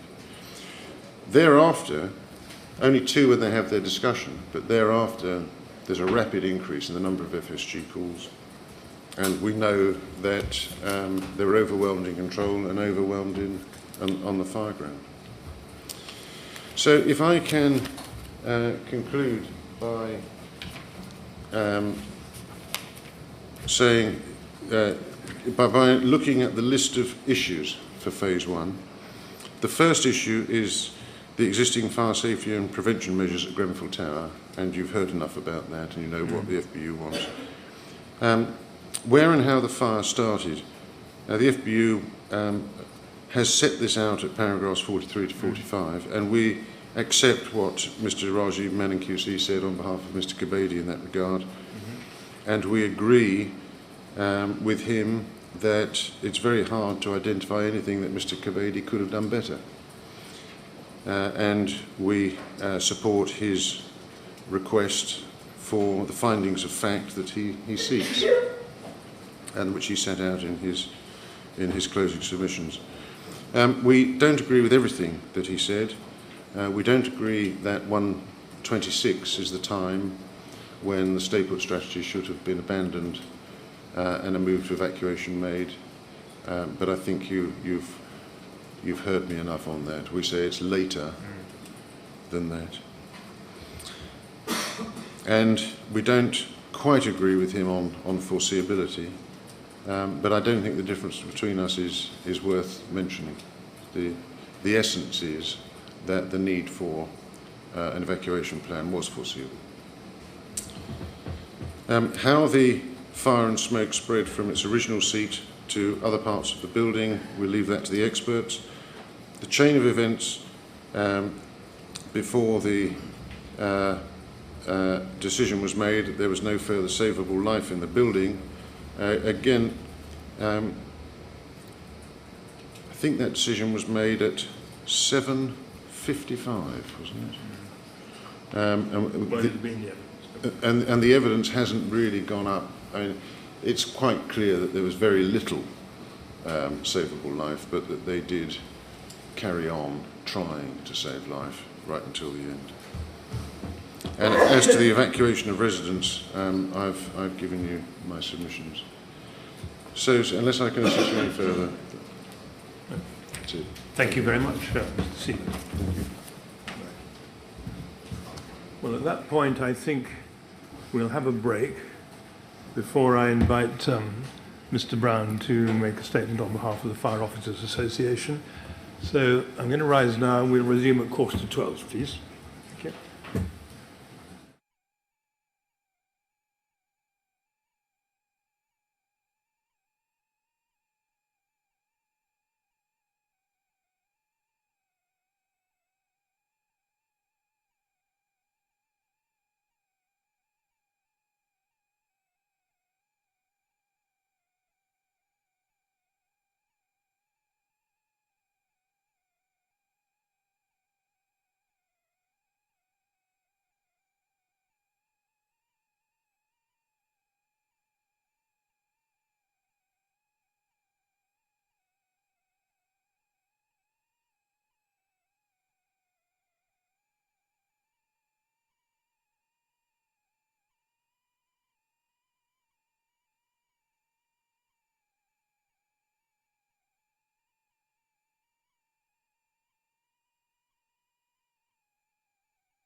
Now, Mr. Browne, you're going to make a statement for the Fire Officers Association. I am, sir. Thank you. So at the outset, the Fire Officers Association and Richard Welsh would once again wish to express their sincere sympathy to the bereaved survivors and residents for their loss. If we may respectfully say so, what has been a notable feature of the hearings in this phase is the considerable dignity shown by the BSRs who have attended on a daily basis, often in the face of harrowing evidence being heard. So in our closing submissions, we cover a wide range of areas, including the position of Richard Welsh as Incident Commander, as Fire Sector Commander, and the conflict of the evidence between Mr. Welsh and Watch Manager Harrison. With your permission, I don't propose to repeat that. What I would wish to do so is to focus on what we regard as the particularly salient features that the incident commanders and firefighters on the ground had to deal with on the night. And although our closing submissions address that under a number of separate subheadings, for example, the condition of Grenfell Tower immediately before the fire, the inadequacy of the active and passive firefighting measures in the tower, the spread of fire and smoke over time, and the stay put strategy, the reality is all of these points have to be considered together. And that is because there is a single common denominator that unites them all. And that common denominator is the wholesale failure of Grenfell Tower to meet the purposes required of it. And in that regard, we are in full agreement with the BSRs, the LFB, and the FBU. And I do not propose to repeat the detail of any of the submissions made by those core participants. Can I say, please, sir, initially, that we would respectfully invite you to have regard to a number of matters when considering the evidence of all LFB personnel, both those making command decisions and those executing those decisions. Fairness requires that their actions should not be assessed with a very considerable benefit that hindsight allows. Firefighters who enter the tower did so with the sole aim of saving the lives of those who were trapped in it. Many did so at risk to their own lives, and in doing so they acted with bravery. Many attempted search and rescue on floors far above the fire floor without firefighting media. Those in LFB command decisions, inside and outside the tower, were, we would ask you to find, motivated solely by taking decisions that would, in their honestly held view, facilitate the rescue of those trapped in the tower. That they failed to save the lives of all those who were trapped was, and remains, a great source of sadness and regret to them. In considering the actions of all of the LFB personnel, it must at all times be borne in mind that this tragedy was wholly unprecedented in its scale and complexity and the enormous challenges it posed. And we know that you will bear in mind that none of the firefighters had any knowledge that Grenfell Tower was clad in such highly combustible rain screen cladding. We agree with Mr. Menon, Queen's Counsel, about the caution that should be exercised at this stage in making value judgments about the actions of any LFB personnel in the absence of detailed evidence of the kind to which he referred. And that is particularly so when one has regard to the small window of opportunity about which Dr. Lane has opined, and we will return to that in due course. Can I then please just select some features of Dr. Lane's evidence as relevant to the tower that are particularly pertinent in highlighting the challenges that were faced by LFB personnel in fighting the fire and in search and rescue. Dr. Lane's overall conclusion was that there were multiple catastrophic fire routes created by the construction form and construction detailing that was used. Once the fire was within the cladding, there was nothing to impede the spread of fire and smoke around the building, which, and I quote, created the conditions for a catastrophic fire event to occur. The single stair in the lobbies and the fire safety provisions were not ever designed to create a safe escape route or a safe working environment in a whole building fire. The design approach for high-rise residential buildings is based upon inhibiting that from occurring. As Dr. Lane herself pointed out, the design of firefighting stairs in high-rise residential buildings requires the provision of a smoke control system, functioning fire-resistant enclosures around the lobby and the stairs, including functioning fire doors to flats and the stairs, any risers protected where they pass through the lobby, and the system is intended to prevent smoke entering the stairs when 2 stair fire doors are open on the fire floor and the floor below. The net effect of this and of what we set out in paragraph 7 of our submissions is that those LFB personnel who are taking command decisions on the night had no prior opportunity to consider their firefighting and rescue tactics, as well as any evacuation guidance to the residents, having regard to how the fire was likely to behave and spread once it was on the exterior of the building. Turning then to some salient features of the active and passive firefighting measures and their inadequacy. Of critical importance to the ability to effectively firefight and carry out search and rescue are the following: the low bridgehead location and large fire sector reduce the time available to conduct rescue operations at higher levels whilst wearing breathing apparatus. Above the bridgehead, the heat and smoke within the lobbies either prevented or reduced access to the fire main and prevented or reduced the ability to find and locate occupants. The impossible scale and nature of the task facing both residents and firefighters that night is encapsulated by Dr. Lane when she said this: there were substantial signals of danger to residents and to firefighters.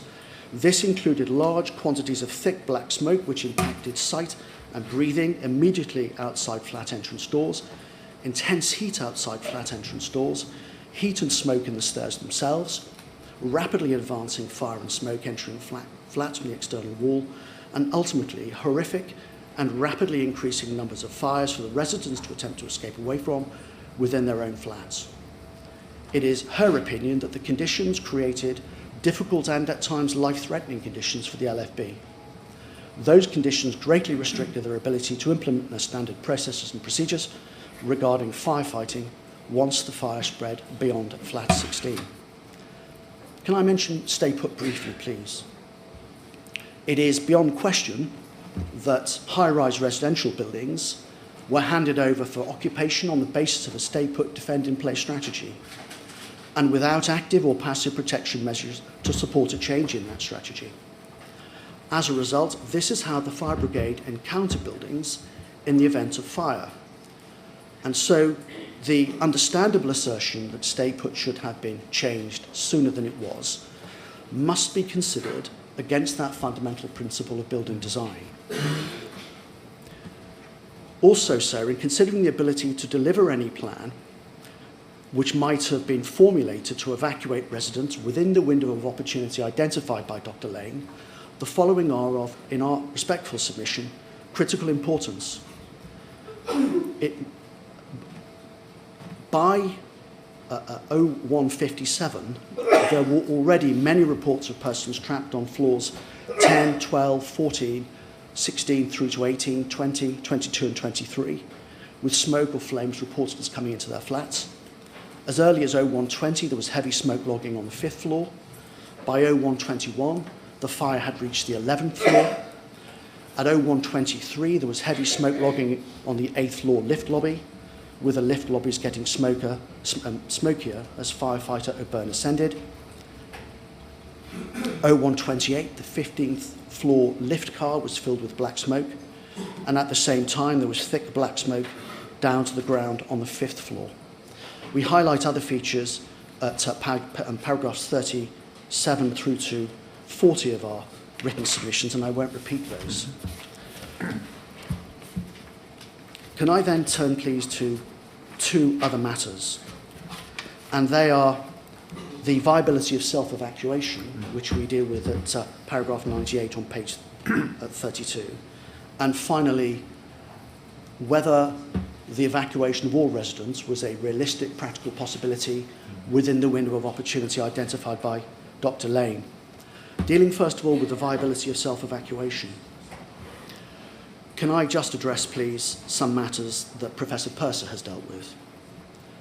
The point has been made that he had not at the time he prepared his report or gave oral evidence, consider the firefighters' evidence, and clearly that will be critical to any analysis by him.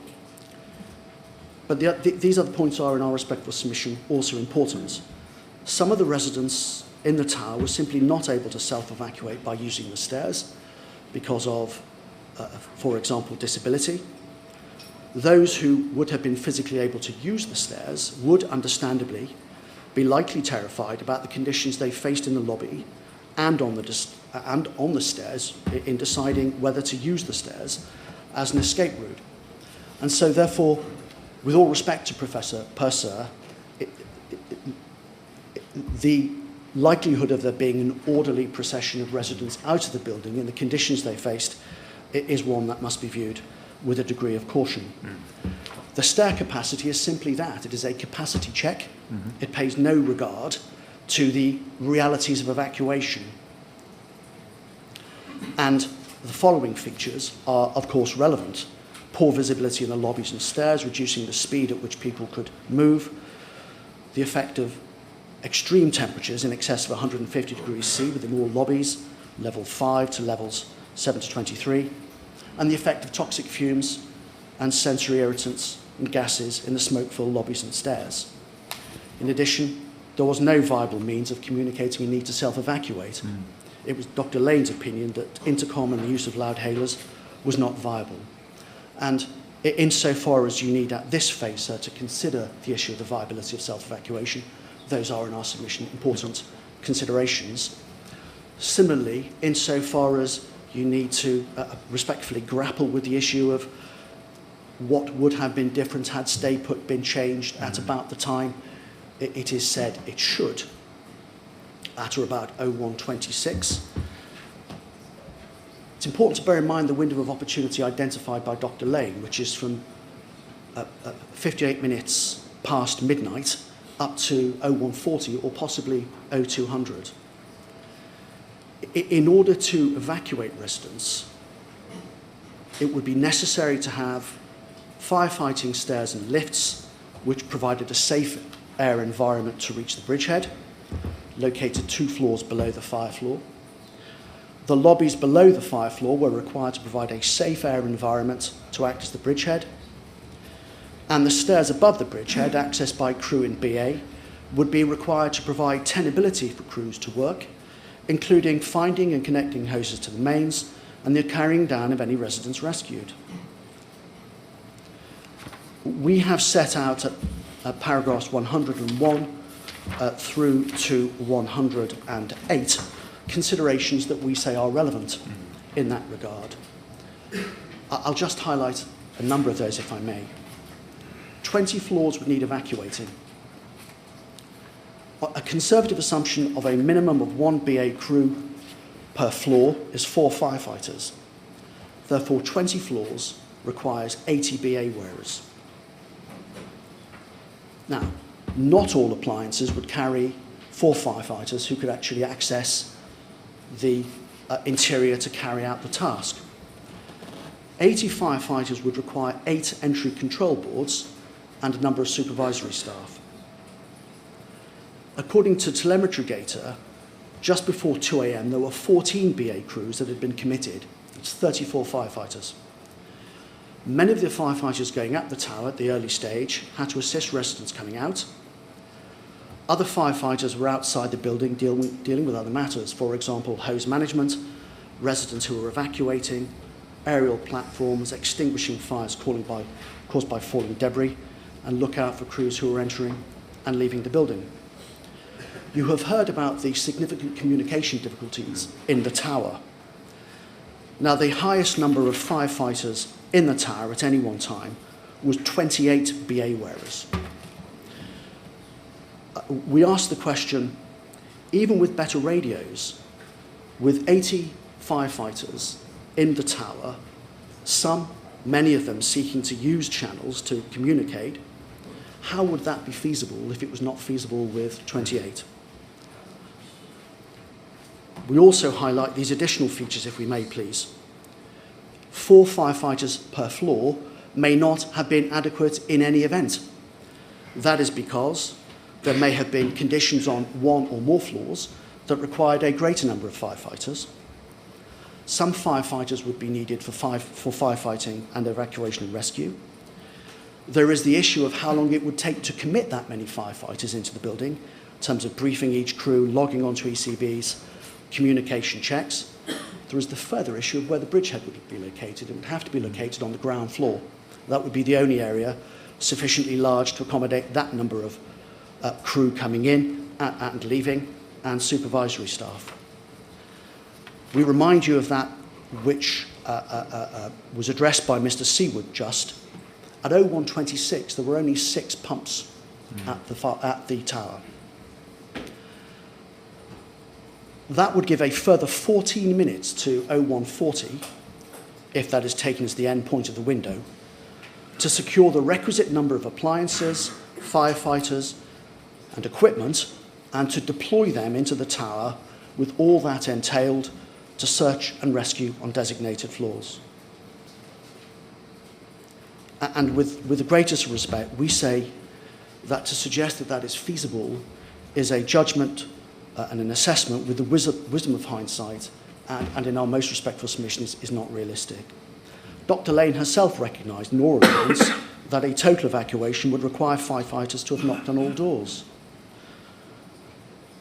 In addition to the number of firefighters that would have required, it presupposes that the flats and lobbies are not compromised by smoke, so the firefighters can access those floors. Residents are awoken by the knocks on their doors and open their front doors, and residents do not have mobility issues and are physically able to exit the building via the staircase. If that were not so, additional firefighters would be required. And then please, just these final 3 matters, if I may, sir. After 0130, when the conditions in the tower deteriorated, given the resources required at each floor and the very poor conditions on those floors, in our respectful submission, at this stage it is possible to say that tragically it was simply never practicable to have been able to achieve a full evacuation of all residents from the tower within the window of opportunity for doing so. Secondly, that some residents were able to self-evacuate later in the night can be attributed to the rapidly changing conditions in the tower over time, affording certain residents on certain floors a better opportunity to escape.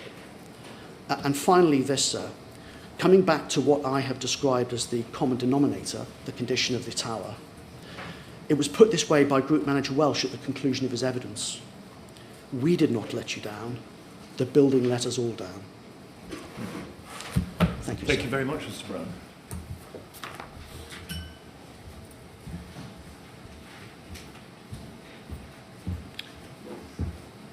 And at this point, I'm going to invite Mr. Hockman to make the statement on behalf of Arconic.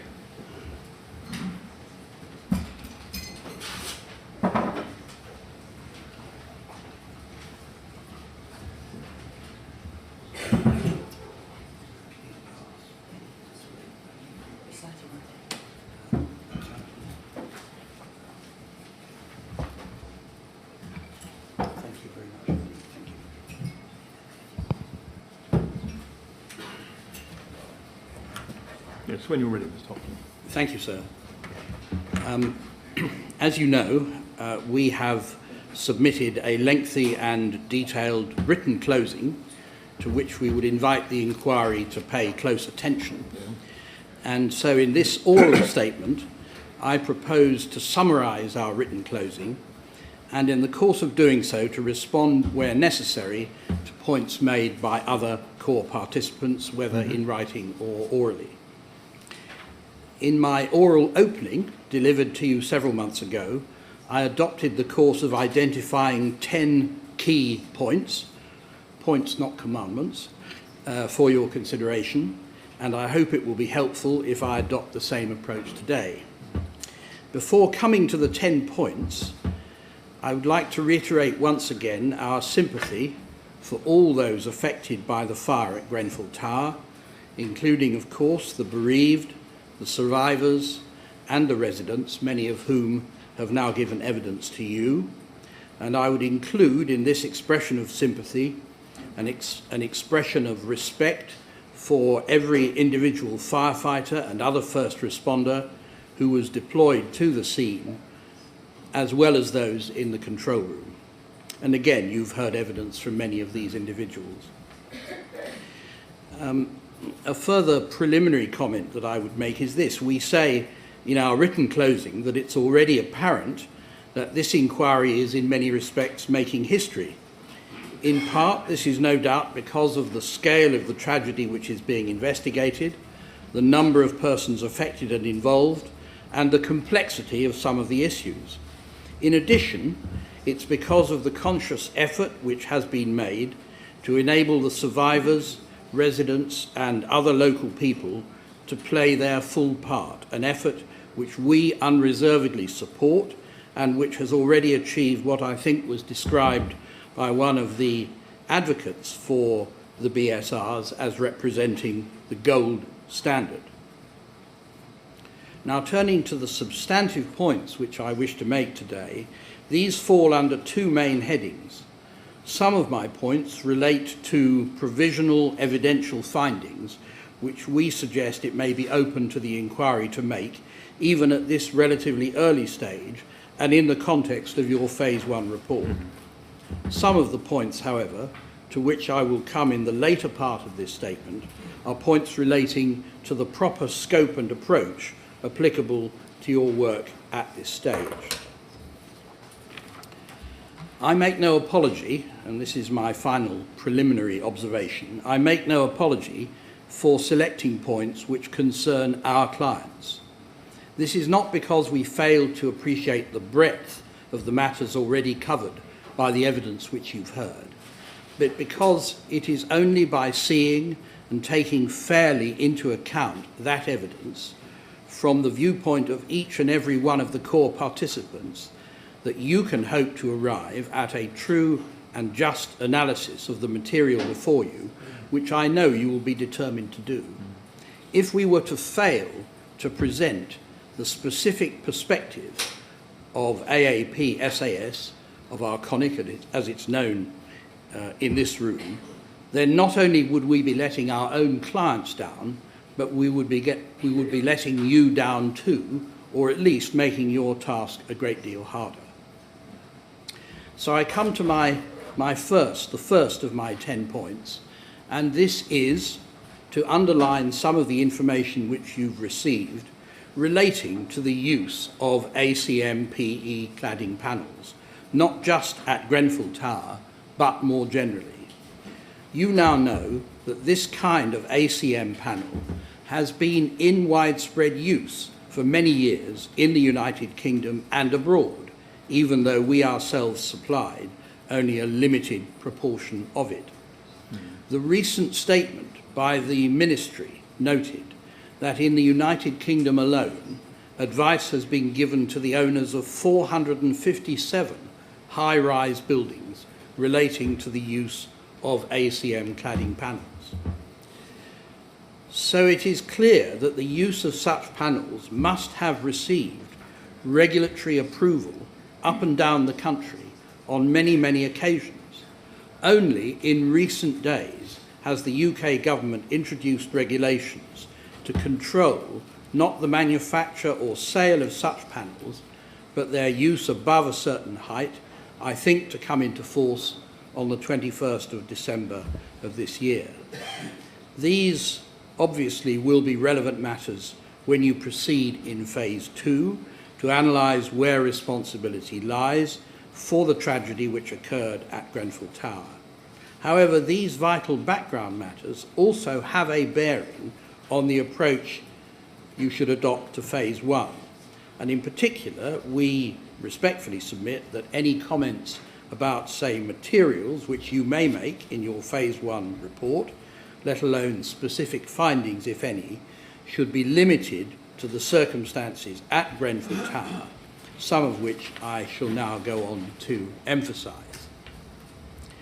So that was the first of my 10 points. The second point that I would like to make is that you already know, and again I appreciate this will be a matter for fuller exploration in Phase 2, that as Professor Torero has told us, I think it was line 2275 in his report, There have been many other cases of fires in residential buildings, including high-rise buildings, involving ACMPE, where there has been no loss of life. It was only the use of ACMPE in combination with the other materials used in the refurbishment at Grenfell, together with the configuration of those materials and the absence of other fire safety features in the building, that created the conditions for the catastrophe. Let me remind you, please, of what Professor Torero stated in his oral evidence. And these are quotations from pages 177 and 179 of the PDF transcript. He said some very large international fires with comparable fire spread have not resulted in the penetration of smoke and flames into the lobby or stairs. In principle, in those cases, compartmentation is a very robust way of giving a very significant amount of time for people to enter the stairs and be safe in the stair for an even longer period of time. Now, the point has been well made that one should not attempt to draw easy comparisons with other fires in other buildings whose detailed components may well be presently unknown. But that is exactly the point that we seek to make. It is the use of ACMPE in combination with other factors which has given rise to the problem. And we ask you to bear this in mind throughout and to emphasise the point, please, in your Phase 1 report. I may add that no one could possibly suggest that our clients had a decision-making role in relation to any of these other factors in respect of Grenfell Tower. My next and third submission is that if the refurbishment of the interior window surrounds and the external envelope of the building had been carried out in a different way, it would have been possible for the firefighters to extinguish the fire in flat 16 before the fire even reached the cladding system. In different ways, all three of the inquiry's relevant experts accept that the materials with which and the way in which the interior window surrounds and the external envelope of the refurbished building were constructed meant that an internal fire in one of the apartments would penetrate rapidly into the cladding system. That is definitely the view of Dr. Lane and of Professor Torero. It is also the view of Professor Bisbee, insofar as he acknowledges that the window surrounds were on any view one of the routes by which the exit of the fire occurred, even though wrongly, as we have submitted in our written closing, he considers that flame exiting an open window may also be relevant. We note that Ms. Barwise, my learned friend Ms. Barwise, in her oral comments, agreed that Professor Bisbee is unlikely to be right about this, and you will find that at page 56, line 6 of Monday's PDF transcript. Now, it's worth reminding ourselves at this point, as I develop this particular argument, of a couple of matters of timing. Mr. Kabidi's first 999 call, if I'm right, was at around 0:54, in other words, 54 minutes to 1. As Mr. Mansfield pointed out, a fire extinguisher, a simple fire extinguisher in his hands would have made a big difference to the outcome. But in any event, the firefighters themselves were in the flat not long after 1:05, 7 minutes past 1, I think.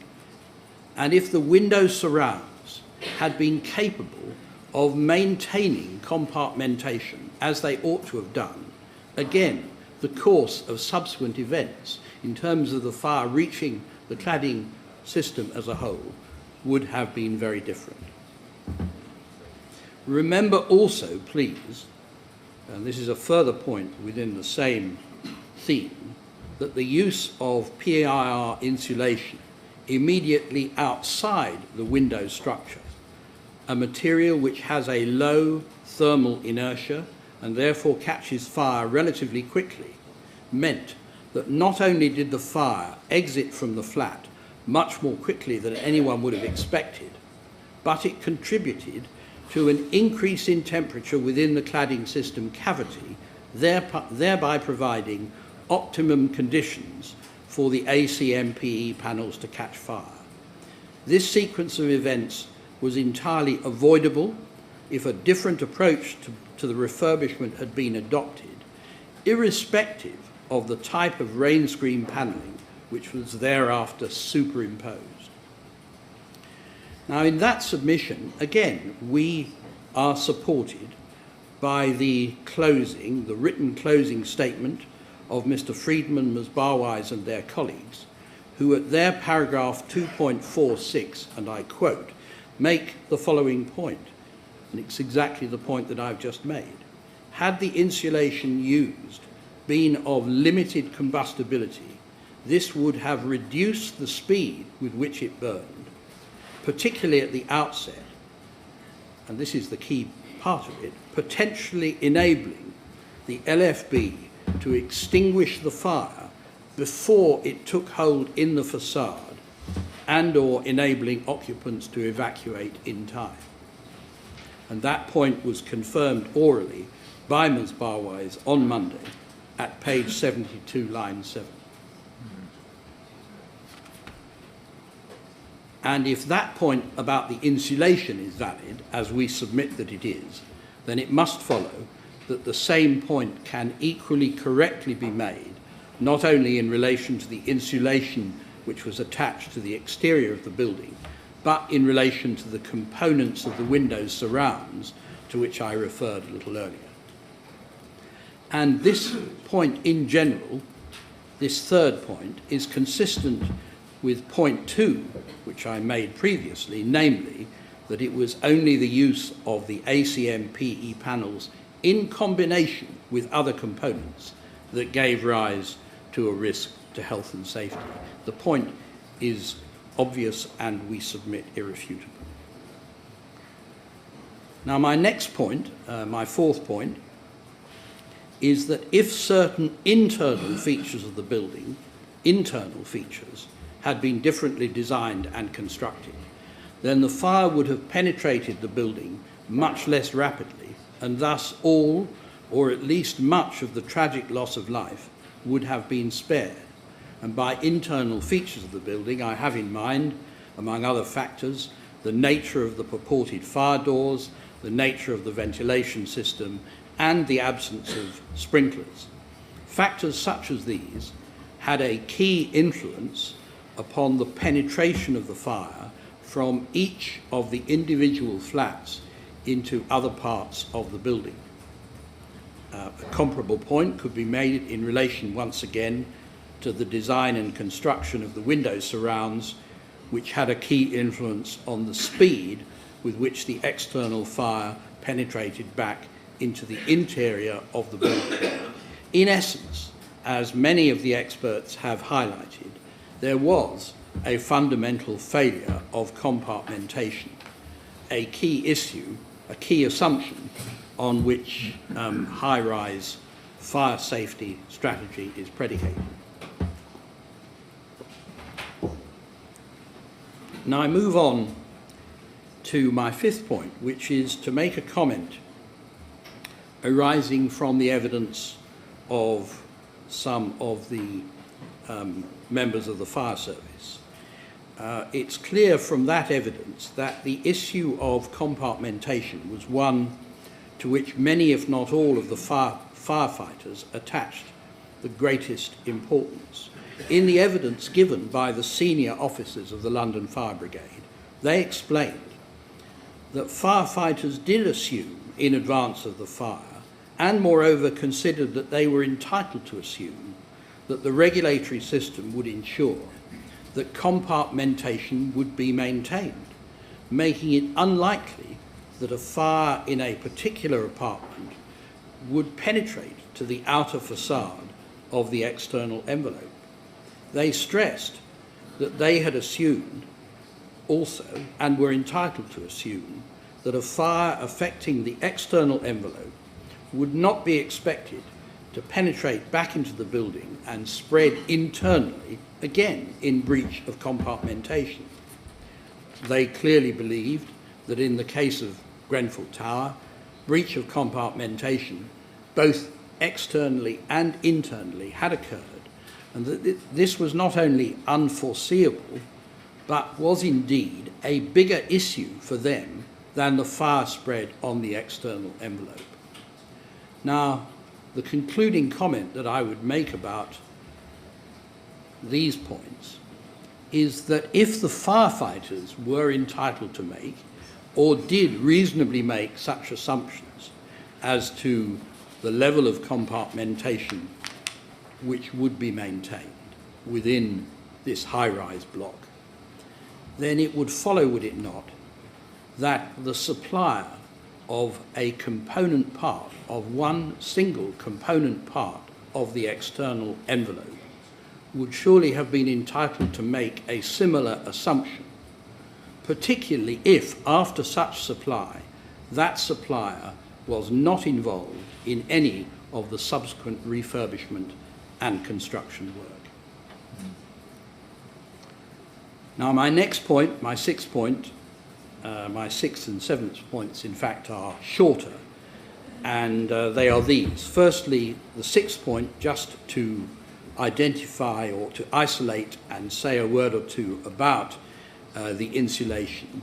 It is our submission that the external spread of the flame was substantially exacerbated by combining ACM-PE with combustible PIR insulation without any horizontal or indeed vertical bands of non-combustible material to limit spread. The PIR insulation ensured that the fire would spread to new portions of the building and then ignite the ACM-PE. The absence of breaks in the continuity of combustible materials ensured that the fire had a clear path to spread across the entire facade. And my seventh point, which relates to the white alu-glazed panels, which were also capable of catching light quickly and of contributing to the spread of fire across all the facades of the building. The use of these panels is an example of the design choice, just as the choice that I criticised in my previous point. In other words, the failure to ensure that there were bands of non-combustible material to limit the fire spread. Instead, the use of alu-glazed panels between the windows self-evidently created a path by which the fire could spread, and did spread, from one level to the next.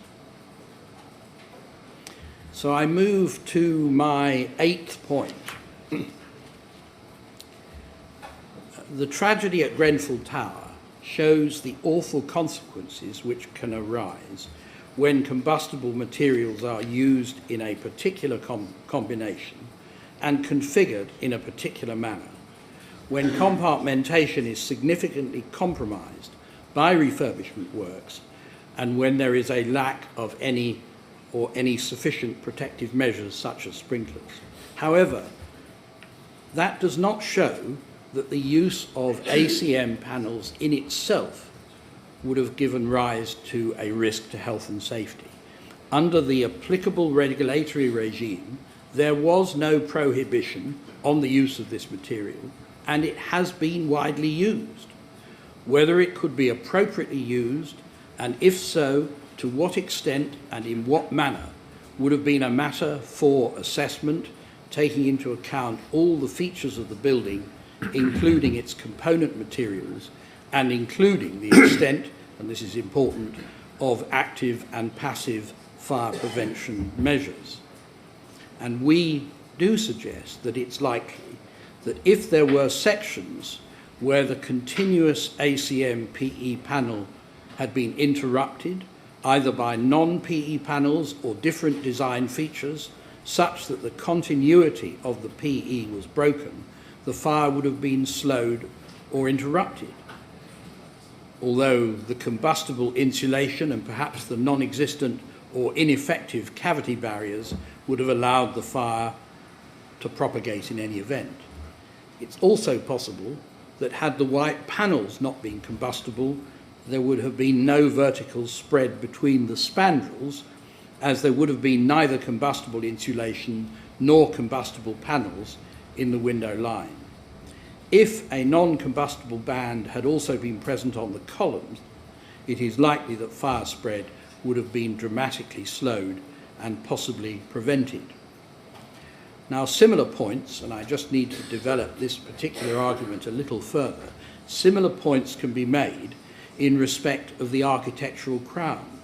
Again, a design choice by others, which we accept may have some significance, though in our written closing, as you've seen, we've explained why the significance of the crown in relation to fire spread may have been somewhat overstated, and equally the significance of the ACM PE panels forming part of the crown may itself have been overstated, given the extensive presence, once again, of combustible insulation.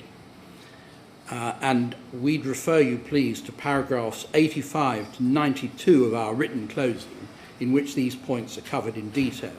Let me summarise very briefly the points that we make in those paragraphs. Firstly, as regards the structure of the crown, as we know, this comprised a series of vertical ACM PE fins or louvers, and below these was aluminium coping with a layer of insulation underneath, as Dr. Lane's figure 10.47, with which we're all familiar, makes clear. Now, we explained in paragraphs 86 and 88 of our closing that there is clear evidence, and this I think is a point that has not yet been sufficiently noted, that some of these louvers were unaffected, or at any rate not fully affected by the fire.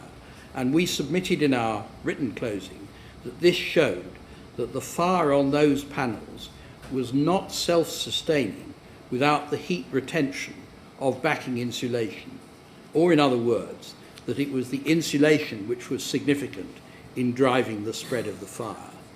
And we argued, and continue to argue, that that is supported by some images produced by Professor Bisbee himself, which show undamaged ACM louvers, which he has annotated section of uninvolved architectural crown. Uninvolved architectural crown. Those are, I think, figures 142 and 139. And this approach is supported also by the evidence of Dr. Lane in her paragraphs 10.8.20 and 10.8.21.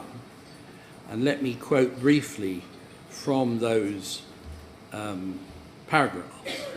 She says that the fire spread around the crown of the cladding system would have been supported by the presence of combustible cladding panels and insulation, the insulation wrapping over the top of the roof edge. And she says that the cladding fins had no combustible insulation behind them, and they were not continuous. And therefore, in her view, it is currently unclear to what extent the burning of the fins may have contributed to fire spread at roof level. And those points, we suggest, do emerge clearly from the evidence that you've heard, and which we've analysed, as I say, in greater detail in our written closing, despite some anxieties which we had to express in our written closing as to the way in which the matter was dealt with in questioning. Now I come to my final 2 points, points 9 and 10. And as I foreshadowed earlier, these 2 points relate not so much to the evidence that you've heard, but as to the approach which we respectfully suggest you might wish to adopt. The first point concerns the scope of Phase 1 as we have understood it. And we hope that in preparing your Phase 1 report, you will throughout bear in mind the following. Firstly, in his statement at the procedural hearing on the 11th of December 2017, your counsel made clear that the aim is that Phase 1 is a purely fact-finding exercise, and he identified the relevant issues. That statement was followed through in his description of the scope of the Phase 1 expert evidence. In response, following that hearing, you stated that Phase 1 would concentrate on what happened on the night of the 14th of June 2017 and would seek to establish where and how the fire occurred, how it spread so rapidly, and how the interior of the building became progressively affected. You did, of course, stress the need for a degree of flexibility in relation to scope. At the procedural hearing in March 2018, it was said that Dr. Lane might express a preliminary view about certain aspects of compliance, but would not investigate how any instances of non-compliance came about, being matters that would be dealt with in Phase 2. As regards Section 4 in the list of issues in which compliance is raised, at no stage has it been suggested that Phase 1 would go beyond Section 4B, dealing factually with the design, manufacture, composition and method of fixing of the cladding. Finally, in his statement to the inquiry on the 4th of June 2018, your counsel repeated that the focus of Phase 1 would be on the events of the night of the 14th of June 2017, and in particular, the state of the building at the time of the fire. So we do feel entitled to submit, and do submit, that issues relating to compliance in relation to the cladding system, as well as sub-issues such as test results and certificates, are and should be matters for Phase 2, and that it would be inappropriate for the inquiry to draw conclusions, even provisional, in relation to these matters. And that submission, we suggest, is supported when you look at the inquiry's letter to core participants dated the 30th of July 2018, in which it was expressly stated that Dr. Lane's Appendix F, dealing with testing and certificates, and various compliance matters dealt with by Professor Torero, would be matters for Phase 2. Perhaps it is for all these reasons that, as we understand it, the inquiry has not yet heard evidence as to how compliance in relation to the refurbishment was actually assessed during and following the refurbishment by the relevant regulatory authorities, such as building control and other relevant parties. In the absence of such information being explored, any conclusion as to compliance would plainly and on any view be premature. Moreover, it is to be recollected that the inquiry has not yet heard from Colin Todd, who was instructed to report and has reported specifically on regulatory issues. Now, in the light of what I've been saying, we do respectfully submit that it was not altogether helpful for the suggestion to be made that in asking the inquiry to consider compliance at the stage at which the inquiry itself, quite rightly we say, had promised to do, that core participants were kicking the can down the road. There should be no criticism of anyone for requesting that stated procedures should be adhered to and not contravened. These comments have particular relevance in the context of one or two of the arguments that have been placed before you as to whether or not there was indeed compliance with the regulatory regime. We were vigorously criticised for a change of position in closing and for failing to recognise the alleged non-compliance of our product. This criticism, we say, was, to use, I hope, a moderate expression, misplaced. For the avoidance of doubt, we stand by the content of our written and oral opening statements. Indeed, we invite your close attention to them, please. And like others, we reserve our position as to whether the core of an ACM panel constitutes, in the technical term, filler. We will be submitting, however, in phase 2, that the inquiry would be wrong to find that ACMP itself was necessarily non-compliant with the regime. We've explained repeatedly in our phase 1 written opening and closing the 4 recognised routes to compliance in approved document B, two of which Dr. Lane has expressly decided not to consider for the purposes of phase 1, including, importantly, the option of holistic fire engineering assessment in accordance with industry practice. And we respectfully note that counsel who criticised us for inconsistency herself recognises for the first time in closing that these 4 routes exist. Once this is acknowledged, it's impossible to argue that ACMPE was itself necessarily non-compliant, whatever that expression may mean. The position in any individual case would depend on assessing the combination of materials and all other relevant considerations, as our opening statement showed.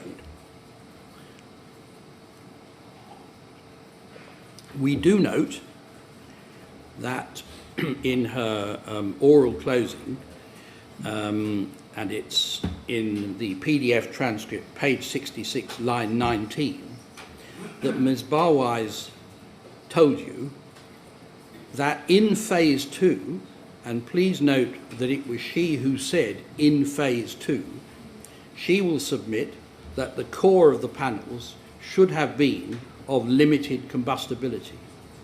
The difficulty with that argument is that not only is there continuing debate as to whether the core was filler for the purpose of paragraph 12.7, a proposition which Dr. Lane, at least, vigorously disputes, but in any event, there are at least 3 other routes to compliance. Any argument based on an isolated and indisputably ambiguous element in the regulatory regime, a regime which by common consent is going to need serious reform going forward, is surely, as we have submitted, for phase 2. And so it is essentially for these reasons that we consider that you were absolutely right to delineate the scope of phase 1 in the way that you did, and to declare unambiguously that matters relating to the testing and certification of individual products simply do not arise at this stage. That, at slightly greater length, was my 9th point, and I come finally to my 10th point, which is shorter. And it echoes comments made by many other core participants. In other words, to stress what must, as we submit, be the relatively provisional nature of such conclusions as you feel you can make in phase 1. All the experts have very sensibly caveated their views by repeated references to the need for further experimentation and analysis. There remains, does there not, a good deal of primary empirical evidence yet to be gathered in, not least material held by the Metropolitan Police. There would, we suggest, be the risk of significant inaccuracy and indeed of grave injustice if you expressed firm and unalterable conclusions in relation to scientific and expert matters which have been but briefly covered in the oral evidence, without the opportunity for cross-examination or challenge, other than through the submission of written questions, not all of which, perhaps understandably, were fully pursued. And that point is reinforced by the helpful letter from the inquiry received earlier this week concerning the possibility of yet further material coming to light, for example, from the Metropolitan Police Service. And whilst we note that there may be the opportunity to make further phase 1 submissions, we suggest that it is much more likely that any further material will be relevant instead to phase 2. With that 10th and final point, we trust faithfully recorded as always, though perhaps not on tablets of stone, we leave the matter in your hands. Thank you very much, Mr. Hockman. Thank you.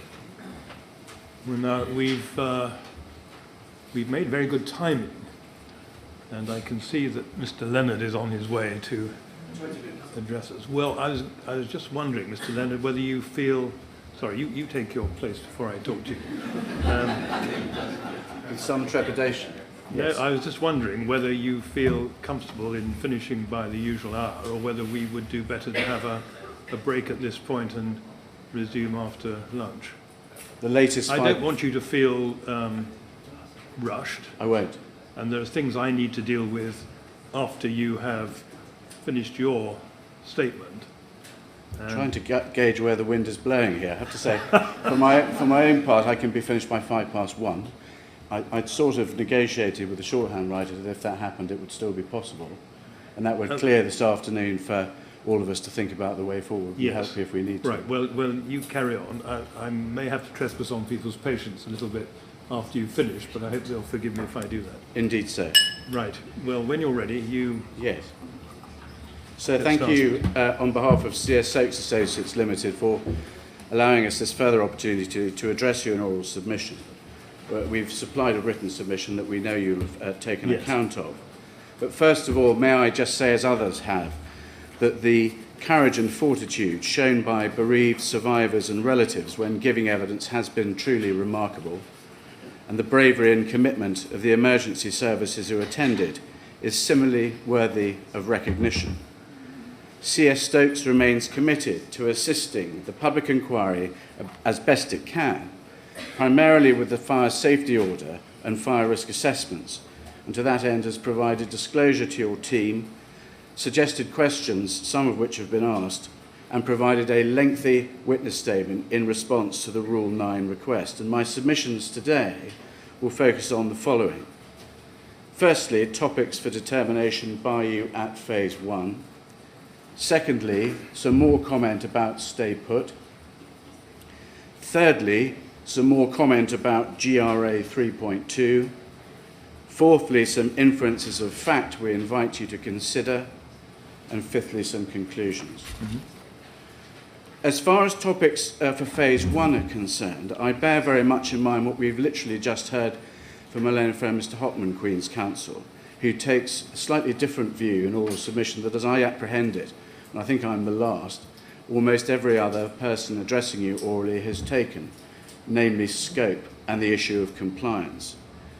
I agree with him that, as at the 4th of June 2018, and in a letter following that up on the 30th of July, core participants about expert evidence were invited to the issues that were to be determined at Phase 1. As we perceive it, none of the questions identified on the 4th of June refer actually to compliance with building regulations, even compliance of the cladding system. Phase 1 has not formally been expanded, and we haven't heard from your team as part of closing submissions, but it has always remained flexible.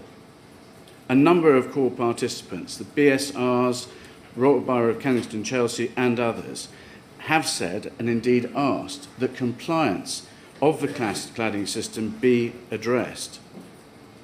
As we said in opening, CS Stokes does not dispute the proposition, perhaps even more now reinforced after months of evidence, that the external walls of Grenfell Tower did not adequately resist the spread of fire, and that thus it was in breach of the functional requirement of the building regulations, and we have no objection to you addressing that issue directly in your Phase 1 report. However, if you do think it appropriate to go that far, may we invite you to say that no other issue of compliance should be determined at this stage. By way of example only, a degree of evidence and comment is made about the front doors to the flats. Sir, we have already supplied specification for the 2011 and 2012 flat front door work and relevant documents by way of Annex 2 disclosure and a witness statement, and we've referred to it in our witness statement. These documents identified the doors that were to be obtained, how they and what they were to be fitted with, and how it was to be done, including details of a survey done by a third party of those doors following the work that had been completed. It was apparent that Dr. Leonard had not seen that material. We're not sure why, but any discussion, we respectfully suggest, about compliance in relation to those doors ought to include consideration of that material at the very least. Some evidence was given about testing requirements of those flat doors that seems to us possibly out of step with what we suspect to be the relevant British standard. And there may be an inconsistency between criticism of the lobby doors and performance on the night. Further evaluation, sir, as you know, the lift operation and ventilation system is also underway, so that, by conclusion, we have no difficulty with a compliance finding being made in relation to the cladding system, if you think it appropriate, but would invite you to avoid making other findings in relation to compliance on the other issues. Stay put. Despite it still possibly being viewed as a misnomer by some, stay put is an evacuation strategy and is referred to as such in the local government guidance document that you've heard reference being made to on page 180, and it is also described in that way in the London Fire Brigade's own materials. If you will forgive me for saying so, contrary to what Mr. Mansfield QC said yesterday, get out and stay out was not the policy in the tower prior to the refurbishment. CS Stokes was involved in the building as early as 2009, and at that stage it was stay put, and it has continued to be that way ever since. CS Stokes cannot presently date the notice that you were reminded of yesterday. It may be many years old, but more importantly, it may only relate to the common parts and to someone who discovers fire in those common parts rather than to those otherwise in the building not immediately affected. And to that extent, it is consistent with that part of the stay put strategy that existed. We can, however, say with certainty that for the residential parts of the building, stay put was the strategy in place since CS Stokes were involved in 2009, and in all likelihood, for the reasons that you've heard, ever since the building was constructed. Second point I'd like to make about stay put is this. Stay put is advice. It is not an order. However, it is important advice, desperately important advice, both to be given and received, because for anyone caught up in a fire, it may represent the answer to the key question, what do I do to keep safe? The advice is leave if the flat is affected by fire, or, even if it is not, leave the flat if you want to. Otherwise, the advice is to remain in your dwelling. However, insofar as it is relevant to firefighting strategy, it is not a binary position. In other words, stay where you are or self-evacuate. For example, if the advice given were wait where you are, you're going to be rescued, that does not, in our submission, represent an abandonment of the stay put advice per se, in the sense that it is not inviting self-evacuation. Conversely, abandoning stay put is or would be saying to someone requiring fire survival guidance, now you are best advised to self-evacuate. So the key to understanding this distinction in our respectful submission is to understand that changing stay put advice is to require or advise self-evacuation. As others have already said, stay put is predicated on the basis that compartmentation is maintained, and that is supported by the building regulations as well as approved document B. Whichever expert view of compartmentation and breach is to be taken, the LFB appeared to anticipate as foreseeable fire spreading to a compartment above the fire floor as a matter of practice. That's not because fire spread has been promoted by the external walls, as in this case, but because it may pass through a window to the flat above, sometimes referred to as the Coanda effect. Now, in practice, therefore, in the context of strategy, compartmentation breach is not cut and dried to the fire leaving one flat necessarily and entering another. Likewise, if a firefighter opens the main front door to a flat just to fight a fire that's within it, theoretically compartmentation is automatically breached, but not significantly so. The same might be said of opening a lobby door so as to allow a hose through for firefighting activity. Thus, it is the extent and the effect of the breach of compartmentation which is important in the context of strategy, not whether a breach has occurred per se. May I repeat what others have said? On the night of the fire, the LFB were fighting a fire which they never anticipated having to fight, and were giving FSG, fire survival guidance, on an unprecedented scale. The tower's active and passive fire safety measures were being asked to address a fire they had never been designed or installed to address. We are, however, conscious that despite multiple criticisms of the firefighting tactics deployed on the night, you are yet to hear from Mr. McGirt, your firefighting expert. And so in our submission, it is difficult to say that definitive conclusions on firefighting would be anything other than premature.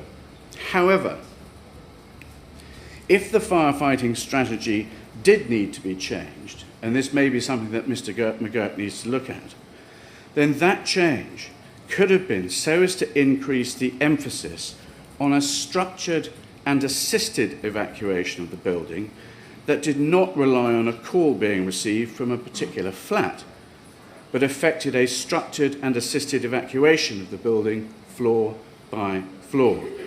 In other words, whereas the plan appears to have been rooted in reacting to SFG calls rather than proactively seeking the residents out, there may be some grounds for believing the latter should have been the focus earlier. But again, it may be too early to make that final determination.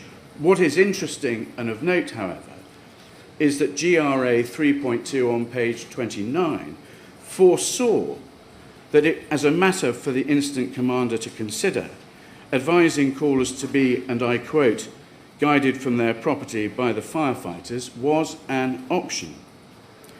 That is not to say that there was reliance on the LFB to be responsible for evacuation in advance as a matter of course. It identifies what may become necessary depending on the circumstances. And paragraph 7.58 of LFB PN 633 says something similar. But if that was the case, if we were moving to an assisted evacuation, that would not have required the residents to leave the flat and try and make it on their own. It would have been an assisted evacuation from where they were. And so we invite you not to underestimate the fact that those changing the advice to self-evacuation would have known that it carried profound risk to those being told to evacuate for the reasons that you have been explored in evidence. However, we still maintain that either stay put in or self-evacuation out was not the only binary choice. And if that strategy had been changed a little earlier, perhaps the emphasis on equipment might have been different, and by that I mean obtaining as much extended duration breathing apparatus as possible as an absolute priority. Establishing a means of communication might have been more appropriate, and to that end, we do invite you to consider the intercom.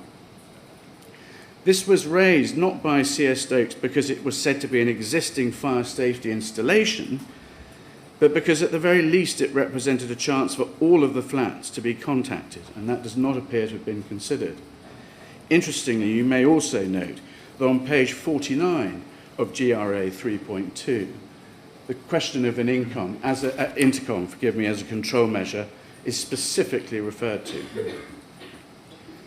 Next, GRA 3.2, which has been extensively referred to in evidence and submissions. It's a national policy document from which local policy documents should, as we understand it, be developed. Thus, it should feed into, for example, LFB 633, LFB 800 and others, and thence ultimately into the ORD document for each high-rise building operationally. As I perceive it, it is not disputed that the LFB was required to have an operational contingency plan in the event that stay put became untenable. The contingency plan would have been one that took over, essentially, strategically from stay put, and therefore needed to be developed in accordance with that document. There is no doubt that through a process of 72D visits, the LFB were required to have, and as a matter of fact did have, every opportunity to visit the tower and formulate such a plan. Crews were regularly on site and had access not only to the lifts themselves, but also the ventilation system. What is not obvious and immediately clear is why the GRA 3.2 requirement for a contingency plan did not find its way into LFB 633. What you will note, however, is that the ORD document itself for the tower has a space in it for operational contingency plan that was not actually completed. My learned friend Mr. Seaward has referred to a passage of Mr. Stokes' fire risk assessments, and it is true to say that in his fire risk assessments for 2010, 12, 14 and both in 2016, all observed that the fire service or TMO employees would arrange for a general evacuation of the building if appropriate. As was made clear in my opening, the FRAs or the TMOs to provide to the LFB as they wished.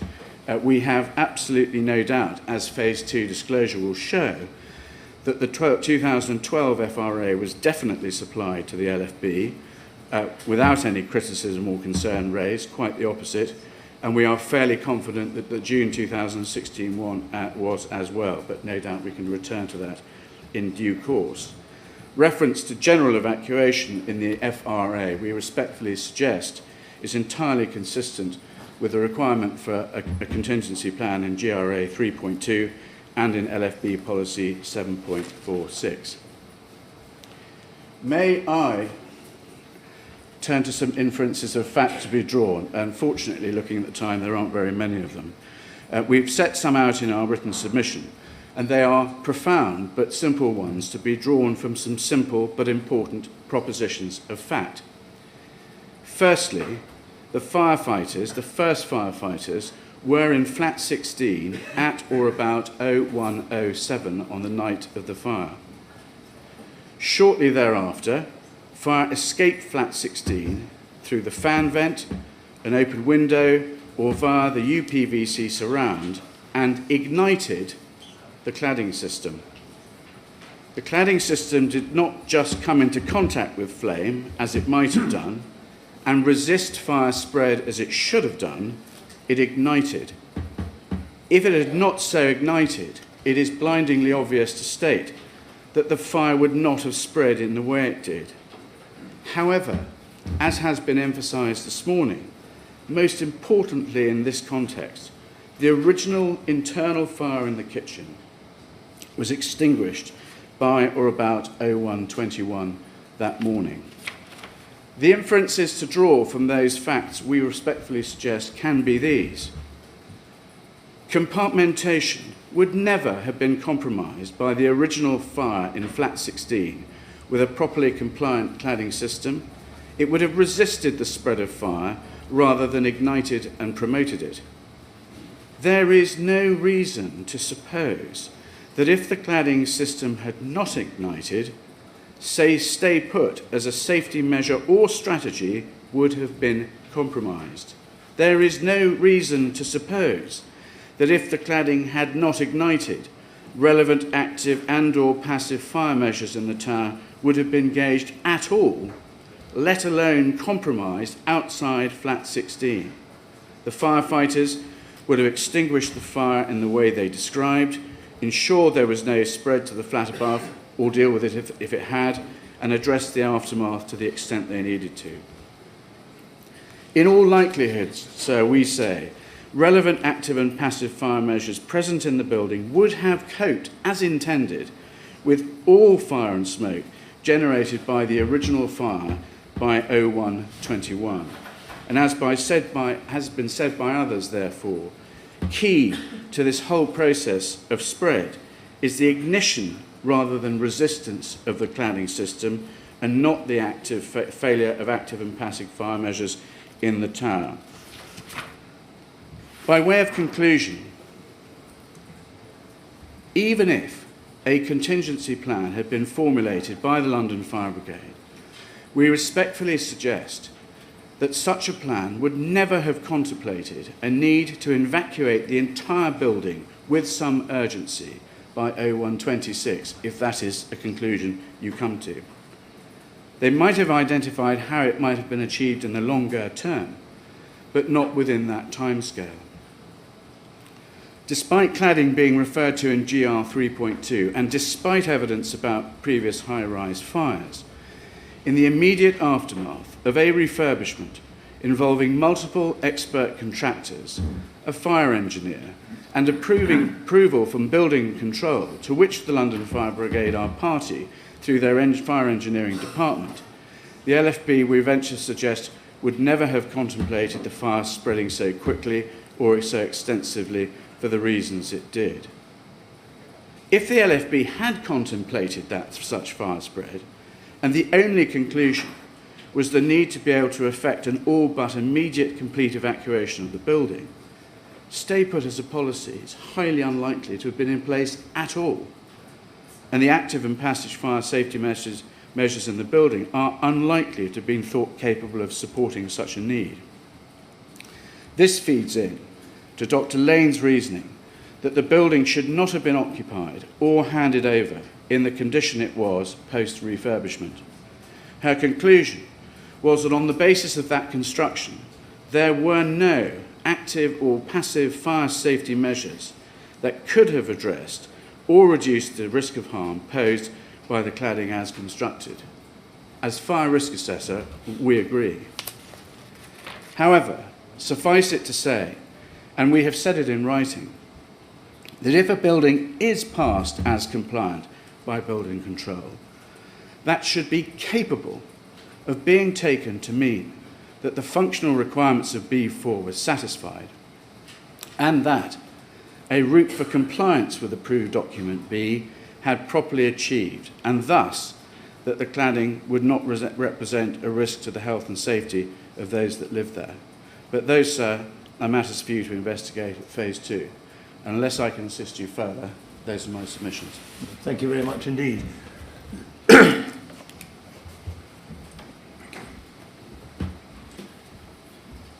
Mr. Millett, can I just check there's nothing you wish to say in response to any of those statements? No, Mr. Chairman, there isn't. Thank you.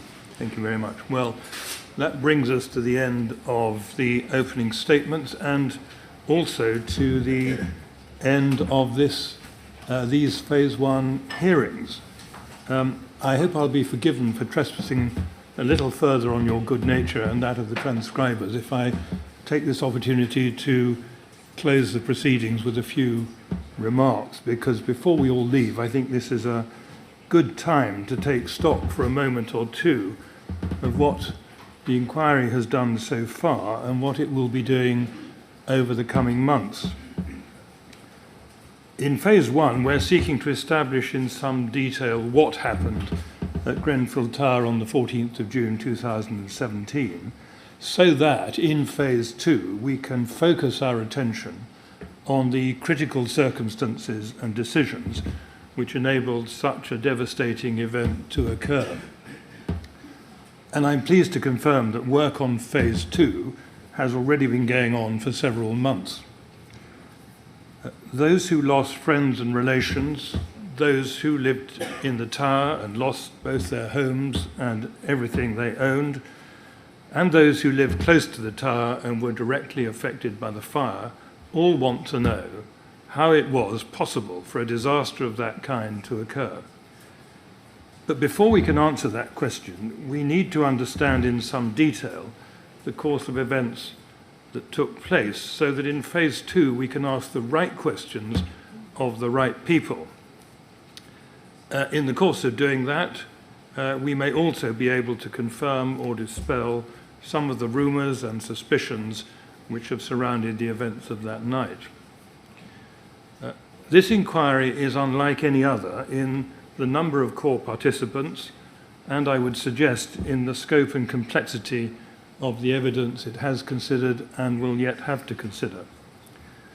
There are currently a total of 598 core participants, of whom 568 are individuals, 10 are governmental or institutional bodies of one kind or another, and 20 are commercial bodies.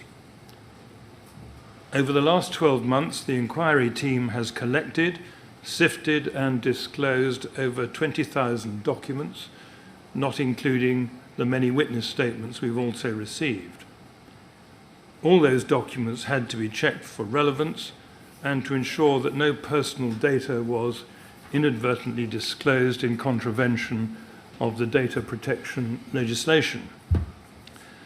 Those documents which have been referred to in the course of the hearings have been published on the inquiry's website, and we shall continue to publish fresh documents in that way, as appropriate, after first informing the core participants of our intention to do so.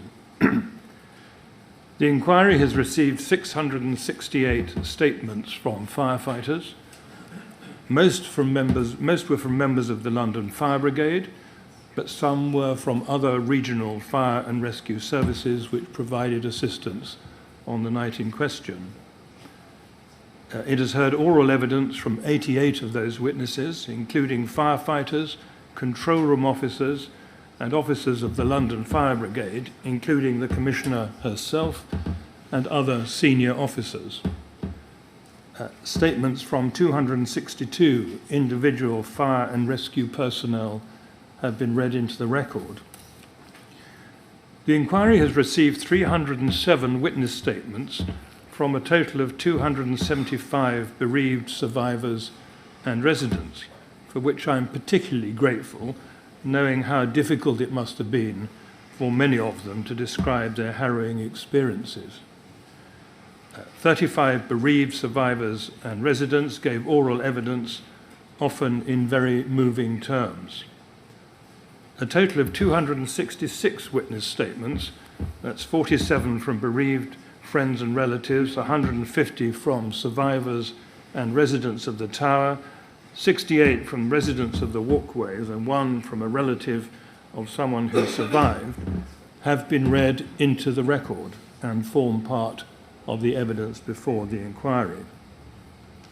The inquiry has also received statements from representatives of the Metropolitan Police Service, the London Ambulance Service, and others who were present on the night.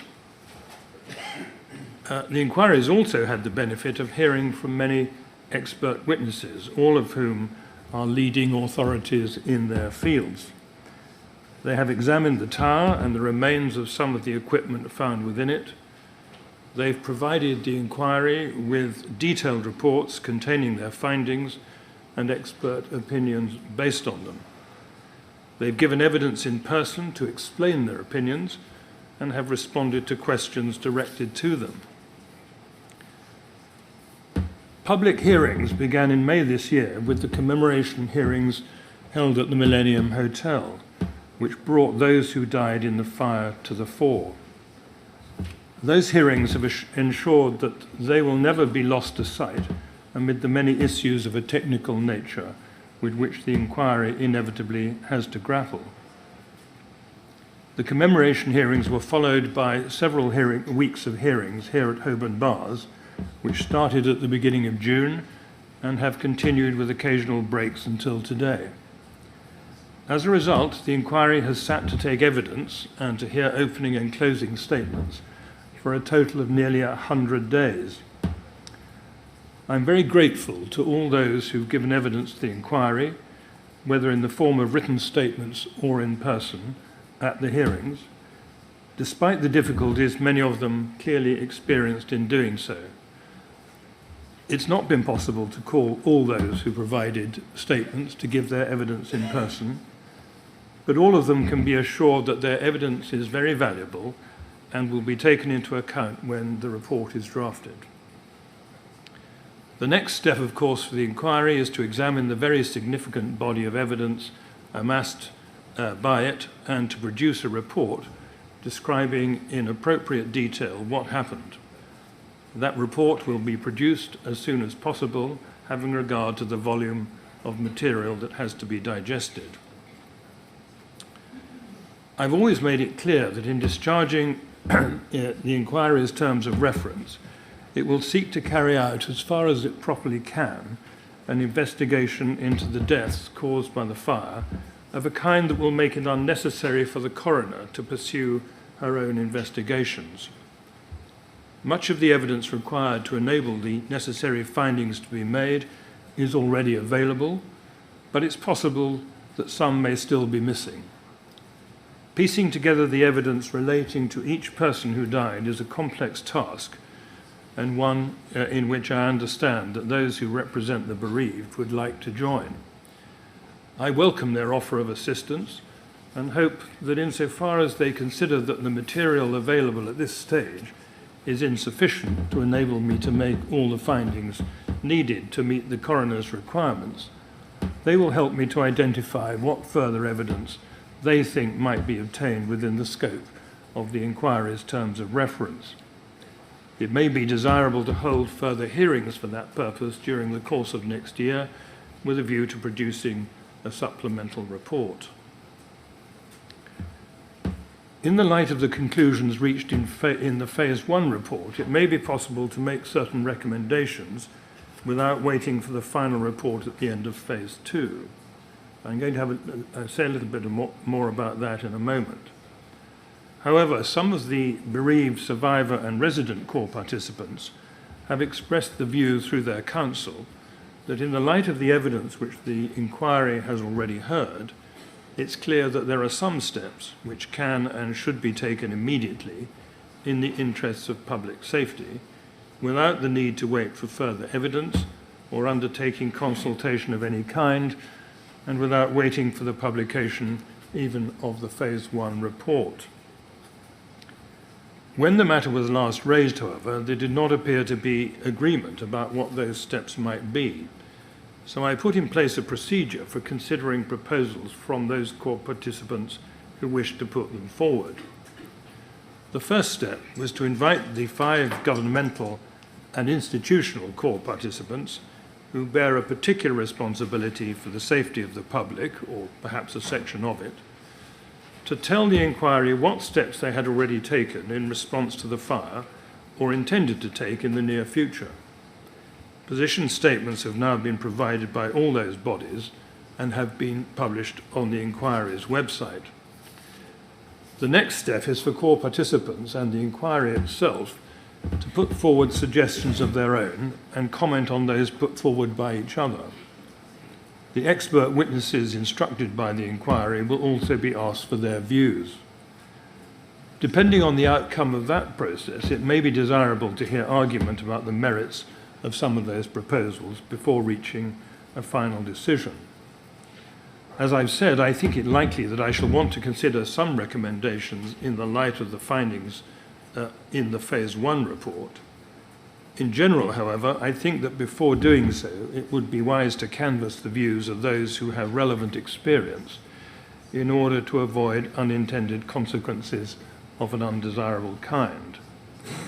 I shall consider how best to do that in the light of the proposals that come forward under the procedure that I've outlined.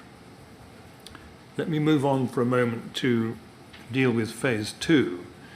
As I've said, work on Phase 2 has been underway for many months. I should like to start the Phase 2 hearings as soon as possible, because I know that people are eager to shine a light on the various actions and decisions that ultimately led to the disaster. However, there is still much work to do. Perhaps I may be forgiven for taking a moment or two to explain why. Phase 2 involves examining in some detail the design and execution of a substantial building project that took over 4 years to complete, as well as a range of related matters. Like all such projects, it generated a huge number of documents. In one sense, that is good, because much of the story will be told by the documents themselves. But it also means that there are a very large number of them to be reviewed, redacted where necessary, and digested. In addition, the inquiry will be examining the regulatory framework and the role of the relevant authorities in relation to it, as well as the response of various organs of central and local government to the disaster. Again, there will be a significant amount of material relating to these questions. The inquiry currently expects to disclose over 200,000 documents to the core participants. It's about to start doing so, but the exercise is currently not expected to be completed until the autumn of next year. The inquiry will also be obtaining witness statements from all those involved, in particular from those who are most closely involved in the refurbishment project. Again, that work has been underway for some months, but there is still a lot to do, and new questions that need to be put to potential witnesses are likely to emerge from the documents as they are examined. As the inquiry's lawyers become familiar with the documents, they're likely to identify new questions to put to potential witnesses. Finally, in order to enable the inquiry to probe deeply into the work of the Council, the TMO, and the various contractors, it will be necessary for its lawyers and the lawyers for the various core participants to become thoroughly familiar with all the material to be sure that they have obtained everything that is relevant to our work. The investigation must be thorough, and the work to which I have referred inevitably takes time. Given the scale of the preparations that have to be carried out, I think it unlikely that it will be possible to start Phase 2 hearings before the end of next year. However, careful and detailed preparation, which enables us to focus on the aspects of the project that are of real significance, should make it possible to ensure that the hearings, once begun, can be completed within a reasonable time. I know there's a certain amount of dissatisfaction with the rooms that the inquiry has been using for the Phase 1 hearings.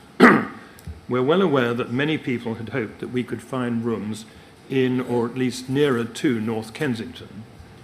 But although we made many inquiries, we were unable to find anywhere that could adequately accommodate our various needs. We've done our best to ensure that the rooms at Holborn Bars are as useful and friendly as possible, and we're very grateful to the staff of De Vere for their assistance in helping us to do so, and their willingness to accommodate some of our more demanding requirements. At the same time, however, we've continued to look for somewhere suitable further west. We're conscious, given the scale of Phase 2, that we shall require larger premises in order to accommodate the requirements both of legal representatives and of those from the local community and elsewhere who wish to attend the hearings. I'm pleased to tell you that we have found some premises in West London which have recently become available and which would provide us with what we need, including a larger hearing room. We've begun negotiations to enable us to take these premises, and if all goes well, we should be able to move there in time for the start of the Phase 2 hearings. Finally, I'd like to express my thanks to all those who've been involved in these hearings for enabling them to be conducted in a collaborative way, thereby helping to ensure that we've been able to obtain the fullest possible picture of what happened during the course of the night when the fire raged through Grenfell Tower. They include many witnesses who've given evidence in person, difficult though that may have been at times, counsel and solicitors representing the core participants, the members of the inquiry team, the press who've been reporting our work on a daily basis, and of course all those who've supported the hearings, whether as transcribers, document managers, ushers, counsellors, members of the technical support team, or members of the staff at Holborn Bars. It would not have been possible to conduct these hearings without your efforts, and I'm very grateful to you all. And finally, can I just wish you all a good break over Christmas, or whatever celebrations you're going to have. I'm sure you all deserve it. Thank you very much indeed.